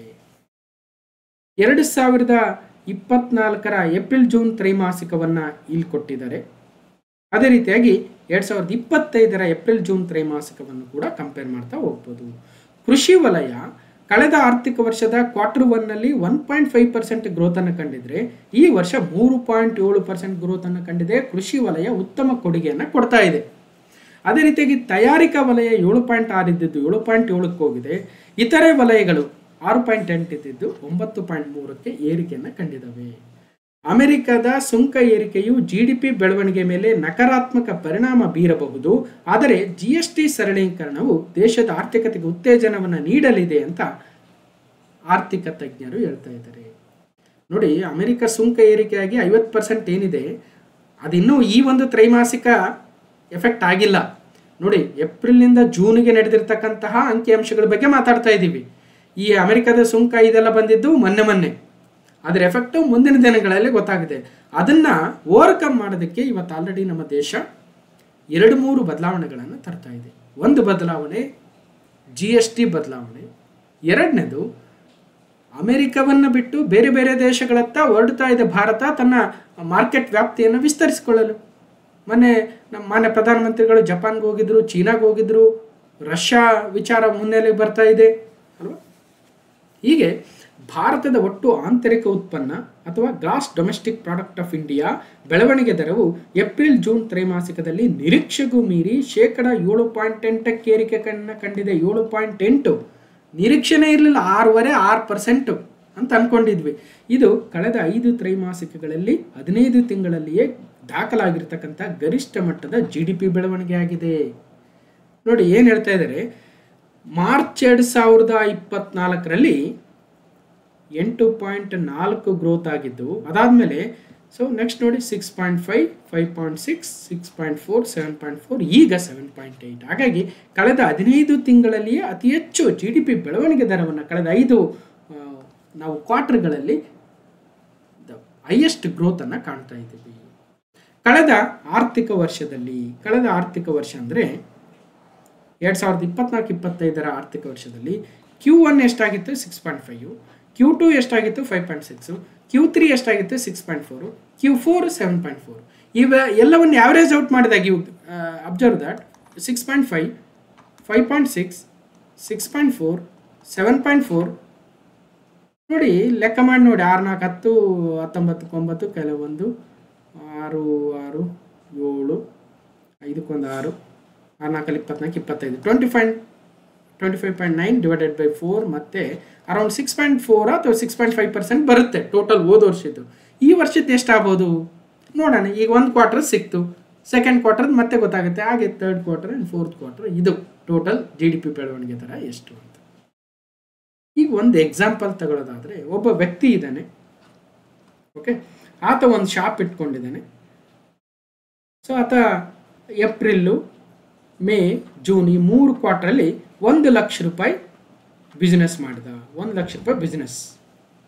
ನೆಕ್ಸ್ಟು Q2ದಲ್ಲಿ ಅಗೇನ್ 2 ಲಕ್ಷ ರೂಪಾಯಿ ಬಿಸ್ನೆಸ್ ಮಾಡಿದ. ಇನ್ನೊಂದು ಕ್ವಾರ್ಟ್ರಲ್ಲಿ Q3ಯಲ್ಲಿ 1.5 ಲಕ್ಷ ರೂಪಾಯಿ ಬಿಸ್ನೆಸ್ ಮಾಡಿದ. Q4ಅಲ್ಲಿ ಅರೌಂಡ್ 2.5 ಲಕ್ಷ ರೂಪಾಯಿ ಬಿಸ್ನೆಸ್ ಮಾಡಿದ. ಅಂದರೆ ಒಟ್ಟಾರೆ 1, 2, 3, 4.5, 5, 6, 7 ಲಕ್ಷ ರೂಪಾಯಿ ಬಿಸ್ನೆಸ್ಸನ್ನು ಮಾಡಿದ ನನಗೆ ಟೋಟಲ್ ಒಂದು ಆರ್ಥಿಕ ವರ್ಷದಲ್ಲಿ. ಅದೇ ರೀತಿಯಾಗಿ ಭಾರತದಲ್ಲಿ ಉತ್ಪಾದನೆ ಆಗ್ತಕ್ಕಂತಹ, ಅಂದರೆ ಭಾರತದ ಗಡಿಭಾಗದೊಳಗೆ ಉತ್ಪಾದನೆ ಆಗ್ತಕ್ಕಂತಹ ಅಂತಿಮ ಸರಕು ಮತ್ತು ಸೇವೆಗಳ ಒಟ್ಟು ಮೌಲ್ಯವನ್ನು ನಾವು GDP ಅಂತ ಏನು ಕರಿತೀವಿ, ಆ GDP ಎಷ್ಟಾಯಿತು ಅಂತಕ್ಕಂಥದ್ದು ಇಲ್ಲಿ ಮ್ಯಾಟ್ರ್ ಆಗುತ್ತೆ. 7.8% ಗ್ರೋತ್ ಆಗಿದೆ ಕಳೆದ ಆರ್ಥಿಕ ವರ್ಷಕ್ಕೆ ಅಂದಂಗೆ ಅರ್ಥ. 2024ರ ಜನವರಿ ಮತ್ತು ಮಾರ್ಚ್ ತ್ರೈಮಾಸಿಕದಲ್ಲಿ GDP ಬೆಳವಣಿಗೆ ದರ 8.4ರಷ್ಟಿತ್ತು. ಯಾವಾಗ 2024ರ ಜನವರಿಯಿಂದ ಮಾರ್ಚ್, ಅಂದರೆ ಕೊನೆಯ ಆರ್ಥಿಕ ತ್ರೈಮಾಸಿಕದಲ್ಲಿ ಅನ್ನೋದನ್ನು ಗಮನಿಸ್ತಾ ಹೋಗೋಣ. ಇಲ್ಲಿ ಇನ್ನೊಂದು, ಇಡೀ ಪ್ರಪಂಚದಲ್ಲಿ ಅತಿ ಹೆಚ್ಚು GDP ಬೆಳವಣಿಗೆ ಆಗ್ತಾ ಇರ್ತಕ್ಕಂಥ ದೇಶ ನಮ್ಮದೇ ಆಗಿದೆ. ನಮ್ಮ ಪಕ್ಕದ ದೇಶ ಚೀನಾದಲ್ಲಿ ಇದೇ ತ್ರೈಮಾಸಿಕದಲ್ಲಿ 5.2%. ಅಮೆರಿಕ ಅಂತೂ ನಮ್ಮ ಮುಂದೆ ಏನೂ ಅಲ್ಲ GDP ಬೆಳವಣಿಗೆಯಲ್ಲಿ. ಅಲ್ಲ, ಅದರದ್ದು ಟೋಟಲ್ GDP ಜಾಸ್ತಿ ಇದೆ, ನಮ್ಮದು ಭಾಳ ಕಡಿಮೆ ಇದೆ. ಸ್ಟಿಲ್ ಕಂಪೇರಿಟಿವ್ಲಿ ಅದರದ್ದು 33-34 ಟ್ರಿಲಿಯನ್ ಡಾಲರ್ಗಳಷ್ಟು ದೊಡ್ಡ ಆರ್ಥಿಕತೆ ಇದೆ ಇರಲಿ, ಆದರೆ ಬೆಳವಣಿಗೆ ದರ ಕಂಪೇರ್ ಮಾಡಿದಾಗ ನಾವು ಬಹಳ ಮುನ್ನೆಲೆಯಲ್ಲಿ ಇದ್ದೀವಿ. ಓಕೆ, ಇನ್ನು ರೂಪಾಯಿಯ ಮೌಲ್ಯ ಸರ್ವಕಾಲಿಕ ಕುಸಿತವನ್ನು ಕಂಡಿದೆ. ಯಾಕಂದರೆ ಸ್ವಲ್ಪ ಡೊನಾಲ್ಡ್ ಟ್ರಂಪ್ ಮಧ್ಯೆ ಏನು ಇಶ್ಯೂಸ್ ಆಯಿತು ಅದೆಲ್ಲವೂ ಕೂಡ ಇವತ್ತು ನಮ್ಮ ಡಾಲರ್ಗೆ ಹೊಡೆತವನ್ನು, ನಮ್ಮ ರುಪಿಗೆ ಹೊಡೆತವನ್ನು ಕೊಡ್ತಾ ಇದೆ. ಒಂದು ಡಾಲರ್ನ ಮೌಲ್ಯ ಇವತ್ತು ರುಪಿಗಳಲ್ಲಿ 88 ರೂಪಾಯಿಗೆ ಏರಿಕೆಯಾಗಿ ಸರ್ವಕಾಲಿಕ ಕುಸಿತವನ್ನು ಕಂಡಿದೆ. ಅದಕ್ಕೊಂದು ಸ್ವಲ್ಪ ಎಫೆಕ್ಟ್ ಆಗಿದೆ. ಇದು ತಾತ್ಕಾಲಿಕ ಆಗ್ಬೋದು ಅಂತ ಅನಿಸುತ್ತೆ. ಮುಂದಿನ ದಿನಗಳಲ್ಲಿ ಮತ್ತೆ ಒಂದಷ್ಟು ಏರಿಕೆಯನ್ನು ಕಾಣಿಸುತ್ತೆ. ಇಲ್ಲಿ ಇನ್ನಷ್ಟು ಮಾಹಿತಿ ಇದೆ, ಅದೆಲ್ಲವನ್ನ ನೀವು ನೋಡ್ಕೊಳ್ರಿ. ಓಕೆ, ವಿತ್ತೀಯ ಕೊರತೆಯಲ್ಲೂ ಕೂಡ ಸ್ವಲ್ಪ ಹೆಚ್ಚಿಗೆ ಆಗಿದೆ. ವಿತ್ತೀಯ ಕೊರತೆಯಲ್ಲಿ ಈ ವಿತ್ತೀಯ ಕೊರತೆ ಫಿಸ್ಕಲ್ ಡೆಫಿಸಿಟ್ ಅಂದ್ರೇನು? ಒಂದು ಸಿಂಪಲ್ ಆಗಿ ಹೇಳೋದಾದರೆ, ಈಗ ಸರ್ಕಾರದ ಖರ್ಚು ಎಷ್ಟಿದೆ ಮತ್ತು ಆದಾಯ ಎಷ್ಟಿದೆ, ಖರ್ಚು ಜಾಸ್ತಿ ಇದೆ, ಆದಾಯ ಕಮ್ಮಿ ಇದೆ. ಈ ಕೊರತೆ ಏನಿರುತ್ತೆ, ಈ ಟೋಟಲ್ ಖರ್ಚು ಮತ್ತು ಆದಾಯದ ಮಧ್ಯೆ ಇರತಕ್ಕಂಥ ವ್ಯತ್ಯಾಸವನ್ನು ಫಿಸ್ಕಲ್ ಡೆಫಿಸಿಟ್ ಅಂತ ಕರಿತೀವಿ. ಅದು ಕೂಡ ಸ್ವಲ್ಪ ಹೆಚ್ಚಿಗೆ ಆಗಿದೆ. ಅದೆಲ್ಲವನ್ನು ನಾನೀಗ ಆಲ್ರೆಡಿ ಎಕನಾಮಿಕ್ ಸರ್ವೆದಲ್ಲಿ, ಭಾರತದ ಆರ್ಥಿಕ ಸಮೀಕ್ಷೆ, ಭಾರತದ ಬಜೆಟ್ ಬಗ್ಗೆ ಎಕ್ಸ್ಪ್ಲೇನ್ ಮಾಡಬೇಕಾದ್ರೆ ಕಂಪ್ಲೀಟಾಗಿ ಹೇಳಿದ್ದೀನಿ. ಹಂಗಂದ್ರೆ ಏನು ಅಂತ ಸ್ವಲ್ಪ ಹೋಗಿ ನೋಡಿ. ಓಕೆ, ಇದ್ರ ಬಗ್ಗೆ ಮತ್ತಷ್ಟು ಡೀಟೇಲ್ಸ್ ಇದ್ದಾವೆ, ಯಾವಾಗ ಏನೇನಾಯ್ತು ಅಂತ ನೋಡ್ಬೋದು, ಯಾವ್ಯಾವ ಸೆಕ್ಟ್ರಿಂದ ಎಷ್ಟೆಷ್ಟು ಅಂತ. ಒಟ್ಟಾರೆಯಾಗಿ ಕಳೆದ ಆರ್ಥಿಕ ತ್ರೈಮಾಸಿಕ ಏನಿತ್ತು Q1 ಕಳೆದ ವರ್ಷದ್ದು 6.5 ಈಗ 7.8ಗೆ ಏರಿಕೆಯನ್ನು ಕಾಣ್ತಾ ಇದ್ದೀವಿ. ಓಕೆ, ಅದೇ ಭಾರತ 7.8 ಆದರೆ ಚೀನಾ 5.2 ಗ್ರೋತ್ ಆಗಿದೆ ಇದೇ ಕ್ವಾರ್ಟ್ರಲ್ಲಿ, ಇಂಡೋನೇಷ್ಯಾ 5.1, ಅಮೆರಿಕ ಜಸ್ಟ್ 2.1 ಇದೆ, ಜಪಾನ್ 1.2. ಹಾಗೆ UK, ಫ್ರಾನ್ಸ್ ಮತ್ತು ಮೆಕ್ಸಿಕೋ, ಜರ್ಮನಿಗಳನ್ನು ನೋಡ್ಬೋದು. ಆಗ ನೋಡ್ಕೊಂಡ್ರೆ ಇಡೀ ಪ್ರಪಂಚದಲ್ಲಿ ಅತಿ ಹೆಚ್ಚು GDP ಗ್ರೋತನ್ನು ಕಾಣ್ತಾ ಇರ್ತಕ್ಕಂಥ, ಬೆಳವಣಿಗೆ ದರವನ್ನು ಹೊಂದಿರತಕ್ಕಂಥ ದೇಶ ನಮ್ಮ ದೇಶವಾಗಿದೆ. ಓಕೆ, ಇನ್ನು ಕ್ವಶನ್ ನಂಬರ್ 2, ಎಜುಕೇಟ್ ಗರ್ಲ್ಸ್ ಒಂದು NGO. ಯಾವುದು? ಎಜುಕೇಟ್ ಗರ್ಲ್ಸ್ ಅಂತಕ್ಕಂಥದ್ದು ಒಂದು NGO. ಇದು 2025ರ ರಾಮನ್ ಮ್ಯಾಗ್ಸೆಸೆ ಪ್ರಶಸ್ತಿಯನ್ನು ಪಡೆದುಕೊಂಡಿದೆ. ಹಾಗಾದರೆ 2025ರ ರಾಮನ್ ಮ್ಯಾಗ್ಸೆಸೆ ಪ್ರಶಸ್ತಿಯನ್ನು ಭಾರತದ NGO ಎಜುಕೇಟ್ ಗರ್ಲ್ಸ್ ಪಡೆದುಕೊಂಡಿದೆ. ಆ ಮೂಲಕ ಈ ರೀತಿಯ ಮ್ಯಾಗ್ಸೆಸೆ ಅವಾರ್ಡನ್ನು ಪಡೆದುಕೊಂಡಿರತಕ್ಕಂತಹ ಭಾರತದ ಮೊಟ್ಟ ಮೊದಲ ಸಂಸ್ಥೆಯು ಕೂಡ ಎಜುಕೇಟ್ ಗರ್ಲ್ಸ್ ಆಗುತ್ತೆ. ರಾಮನ್ ಮ್ಯಾಗ್ಸೆಸೆ ಭಾರತೀಯರಿಗೆ ಹಲವಾರು ಜನಕ್ಕೆ ಬಂದಿದೆ, ಆದರೆ ಇಂಡಿವಿಜುವಲ್ ಪರ್ಫಾರ್ಮೆನ್ಸಿಗೆ ಬಂದಿರತಕ್ಕಂಥದ್ದು. ಆದರೆ ಎಜುಕೇಟ್ ಗರ್ಲ್ಸ್ ಎನ್ನುವ NGOಗೆ, ಒಂದು ಸಂಸ್ಥೆಗೆ ಬರ್ತಾ ಇರ್ತಕ್ಕಂಥದ್ದು ಇದೇ ಫಸ್ಟ್ ಟೈಮ್ ಆಗುತ್ತೆ. Educate girls NGO wins Raman Magsaysay Award 2025, becomes the first Indian organization to get this Raman Magsaysay honor. Okay, ಬನ್ನಿ ಹಾಗಾದ್ರೆ ಏನಿದೆ ಮಾಹಿತಿ. ಎಜುಕೇಟ್ ಗರ್ಲ್ಸ್ಗೆ ಮ್ಯಾಗ್ಸೆಸೆ ಶಿಕ್ಷಣದ ಮೂಲಕ ಹೆಣ್ಣು ಮಕ್ಕಳ ಸಬಲೀಕರಣಕ್ಕೆ ಸಂದ ಗೌರವ. ಹಾಗಾದ್ರೆ ಈ ಮ್ಯಾಗ್ಸೆಸೆ ಅವಾರ್ಡನ್ನು ಯಾರು ಕೊಡ್ತಾರೆ? ಯಾರ ಹೆಸರಿನಲ್ಲಿ ಕೊಡ್ತಾರೆ, ಆ ರಾಮನ್ ಮ್ಯಾಗ್ಸೆಸೆ ಯಾರು, ಯಾವ ದೇಶ ಕೊಡುತ್ತೆ, ಸೊ ಅದೆಲ್ಲವನ್ನು ಕೂಡ ನೋಡ್ತಾ ಹೋಗೋಣ. ಹೆಣ್ಣು ಮಕ್ಕಳಿಗೆ ಶಿಕ್ಷಣ ನೀಡಿ ವಿವಿಧ ರೀತಿಯ ಶೋಷಣೆಯಿಂದ ಅವರನ್ನು ವಿಮೋಚನೆಗೊಳಿಸುವಲ್ಲಿ ನಿರತರಾಗಿರುವ ಸ್ವಯಂ ಸೇವಾ ಸಂಸ್ಥೆ ಎಜುಕೇಟ್ ಗರ್ಲ್ಸ್ಗೆ ಈ ಬಾರಿಯ ಪ್ರತಿಷ್ಠಿತ ರೆಮನ್ ಮ್ಯಾಗ್ಸೆಸೆ ಪ್ರಶಸ್ತಿ ಲಭಿಸಿದೆ. ಎಜುಕೇಟ್ ಗರ್ಲ್ ಸಂಸ್ಥೆಯು ರೆಮನ್ ಮ್ಯಾಗ್ಸೆಸೆ ಪ್ರಶಸ್ತಿಗೆ ಆಯ್ಕೆಯಾಗಿರುವ ಭಾರತದ ಮೊಟ್ಟ ಮೊದಲ ಸಂಘಟನೆ ಆಗುತ್ತೆ. ಮೊಟ್ಟ ಮೊದಲ ವ್ಯಕ್ತಿ ಅಲ್ಲ, ಇಲ್ಲಿ ಒಂದು ಆರ್ಗನೈಸೇಷನ್ ಬಗ್ಗೆ ಮಾಡ್ತಾ ಇದ್ದೀವಿ. ಇದೊಂದು ಐತಿಹಾಸಿಕ ಕ್ಷಣ ಎಂದು ರೆಮನ್ ಮ್ಯಾಗ್ಸೆಸೆ ಅವಾರ್ಡ್ ಫೌಂಡೇಶನ್ ಪ್ರಕಟಣೆಯಲ್ಲಿ ತಿಳಿಸಿದೆ. The foundation to educate girls globally, ನೋಡಿ, the foundation to educate girls globally. The foundation to educate the girls globally ಅಂತಕ್ಕಂಥದ್ದು ಸಂಸ್ಥೆಯ ಮೂಲ ಹೆಸರು. ಸಿಂಪಲ್ ಆಗಿ ಎಜುಕೇಟ್ ಗರ್ಲ್ಸ್ ಅಂತಾನೆ ಪ್ರಸಿದ್ಧಿಯಾಗಿದೆ ಅಷ್ಟೇ. ಸಫೀನಾ ಹುಸೇನ್ ಅವರು ಈ ಸಂಘಟನೆಯನ್ನು 2007ರಲ್ಲಿ ಸ್ಥಾಪನೆ ಮಾಡಿದರು. ಸಫೀನಾ ಹುಸೇನ್ ಅವರು 2007ರಲ್ಲಿ ಈ ಒಂದು ಸಂಸ್ಥೆಯನ್ನು ಸ್ಥಾಪನೆ ಮಾಡ್ತಾರೆ, the foundation to educate the girls globally. ಆದರೆ ಪ್ರಮುಖವಾಗಿ ಎಜುಕೇಟ್ ಗರ್ಲ್ಸ್ ಅಂತಾನೆ ಪ್ರಸಿದ್ಧಿಯಾಗಿರ್ತಕ್ಕಂಥದ್ದು. ಅರ್ಥ ಮಾಡ್ಕೊಳ್ರಿ, ಇದೊಂದು ಭಾರತದ ಮೂಲದ ಸಂಘಟನೆ. ಹೆಣ್ಣು ಮಕ್ಕಳಿಗೆ ಶಿಕ್ಷಣವನ್ನು ನೀಡಬೇಕು. ಶಿಕ್ಷಣದಿಂದ ವಂಚಿತರಾಗಿರ್ತಕ್ಕಂಥ ಹೆಣ್ಣು ಮಕ್ಕಳಿಗೆ ಅವ್ರನ್ನ ಶಿಕ್ಷಿತರನ್ನಾಗಿ ಮಾಡ್ತಕ್ಕಂತಹ ಉದ್ದೇಶವನ್ನು ಇಟ್ಕೊಂಡಿರ್ತಕ್ಕಂಥದ್ದು ಎಜುಕೇಟ್ ಗರ್ಲ್ಸ್ ಎನ್ನುವ ಸಂಸ್ಥೆ. ಫಿಲಿಪೈನ್ಸ್ನ ರಾಜಧಾನಿ ಮನಿಲಾದಲ್ಲಿ ನವೆಂಬರ್ 7ರಂದು ನಡೆಯುವ ಸಮಾರಂಭದಲ್ಲಿ 67ನೇ ರಾಮನ್ ಮ್ಯಾಗ್ಸೆಸೆ ಪ್ರಶಸ್ತಿ, ಎಷ್ಟನೇ ಅವಾರ್ಡ್ ಇದು, 67ನೇ ರಾಮನ್ ಮ್ಯಾಗ್ಸೆಸೆ ಅವಾರ್ಡನ್ನು ಪ್ರದಾನ ಮಾಡಲಿದ್ದಾರೆ. ಒಬ್ಬರು ಯಾರು ಅಂದರೆ ಎಜುಕೇಟ್ ಗರ್ಲ್ಸ್ ಅಂತಕ್ಕಂತಹ NGO ಭಾರತದ ಮೂಲದ್ದು. ಕೇವಲ ಇವರಿಗಷ್ಟೇ ಅಲ್ಲ, ಇನ್ನೂ 2 ವ್ಯಕ್ತಿಗಳಿಗೂ ಕೂಡ ಈ ಒಂದು ಪ್ರಶಸ್ತಿಯನ್ನು ಪ್ರದಾನ ಮಾಡಲಿದ್ದಾರೆ. ಅವರು ಯಾರು ಅಂತ ನೋಡೋದಾದರೆ, ಪರಿಸರ ಸಂರಕ್ಷಣಾ ಕ್ಷೇತ್ರದಲ್ಲಿನ ಕಾರ್ಯಕ್ಕಾಗಿ ಮಾಲ್ಡೀವ್ಸ್ನ ಶಾಹಿನಾ ಅಲಿ ಮಾಲ್ಡೀವ್ಸ್ ಅವರು. ಅದೇ ರೀತಿಯಾಗಿ ಫಿಲಿಪೈನ್ಸ್ನ ಫ್ಲಾವಿಯಾನೋ ಇದರ PDF ಕೊಡ್ತೀನಲ್ಲ, ಅವಾಗ ಕಂಪ್ಲೀಟಾಗಿ ನೀವೇ ಬರ್ಕಲ್ರಿ. ಈಗ ಸುಮ್ಮನೆ ಎಲ್ಲೋ ಕೇಳಿದರೆ ಒಂದಷ್ಟು ನೆನಪಿರುತ್ತೆ ಅನ್ನೋ ಉದ್ದೇಶ. ನಾನು ಪಾಠ ಮಾಡೋದೇ ಇದೇ ಥರ. ಫ್ಲಾವಿಯಾನೋ ಆಂಟೋನಿಯೋ ಎಲ್ ವಿಲಾನ್ಯುವಾ ಅನ್ನೋರು ಫಿಲಿಪೈನ್ಸ್ ಅವರು. ಇವರಿಗೂ ಸೇರಿದಂತೆ 3 ಈ ಸಲ ಪ್ರಶಸ್ತಿಯನ್ನು ಕೊಡ್ತಾ ಇದ್ದಾರೆ. Okay, educate girls, Shahina Ali, Flaviano Antonia. Okay, ಹಾಗಾದರೆ ಸಫೀನಾ ಹುಸೇನ್ ಅವರು ಎಜುಕೇಟ್ ಗರ್ಲ್ಸ್ನ ಸಂಸ್ಥಾಪಕ ಏನು ಹೇಳ್ತಾ ಇದ್ದಾರೆ, ಮುಂದಿನ ದಶಕದಲ್ಲಿ 1 ಕೋಟಿ ಬಾಲಕಿಯರನ್ನು ತಲುಪುವ ಗುರಿ ಇದೆ. ಉದ್ದೇಶಿತ ಕಾರ್ಯವನ್ನು ಇತರ ದೇಶಗಳೊಂದಿಗೆ ಹಂಚಿಕೊಳ್ಳಲಾಗುವುದು ಅಂತ ಕೂಡ ಹೇಳ್ತಾ ಇದ್ದಾರೆ. ಶಿಕ್ಷಣವು ಪ್ರತಿಯೊಬ್ಬ ಬಾಲಕಿಯ ಮೂಲಭೂತ ಹಕ್ಕು ಎಂಬುದು ಈ ಒಂದು ಸಂಸ್ಥೆಯ ನಂಬಿಕೆ. ಹಲವರ ಸಹಕಾರದಿಂದ ಪರಿವರ್ತನೆ ಸಾಧ್ಯವಾಗಿದ್ದನ್ನು ಗುರುತಿಸಿದೆ ಈ ಪ್ರಶಸ್ತಿ ಅಂತ ಅದರ CEO ಆಗಿರ್ತಕ್ಕಂಥ ಗಾಯತ್ರಿ ನಾಯರ್ ಅವರು ಕೂಡ ಹೇಳ್ತಾ ಇದ್ದಾರೆ. ರಾಜಸ್ಥಾನದಲ್ಲಿ ಆರಂಭಗೊಂಡ ಸಂಘಟನೆಯು ಶಾಲೆಯಿಂದ ದೂರ ಉಳಿದ ಶಾಲೆಯನ್ನು ಅರ್ಧಕ್ಕೆ ಬಿಟ್ಟ ಬಾಲಕಿಯರನ್ನು ಗುರುತಿಸಿ ಅವರಿಗೆ ಪುನಃ ಶಿಕ್ಷಣದ ಮುಖ್ಯವಾಹಿನಿಗೆ ತರುವ ಕೆಲಸವನ್ನು ಈ ಎಜುಕೇಟ್ ಗರ್ಲ್ಸ್ ಎನ್ನುವ ಸಂಸ್ಥೆ ಆರಂಭಿಸುತ್ತೆ. ಇವತ್ತು ಕೋಟ್ಯಾಂತರ ವಿದ್ಯಾರ್ಥಿಗಳಿಗೆ ಇವತ್ತು ಅವರು ಸಹಾಯವನ್ನು ಮಾಡ್ತಾ ಇದ್ದಾರೆ. So NGO educate girls win the Ramon Magsaysay award ನೋಡ್ಬೋದು. ಅದರ CEO ಸಫೀನಾ ಹುಸೇನ್ ಅವರು ವಿದ್ಯಾರ್ಥಿಗಳೊಂದಿಗೆ ಜೊತೆಗಿರ್ತಕ್ಕಂಥದ್ದನ್ನು ಕಾಣ್ಬೋದು.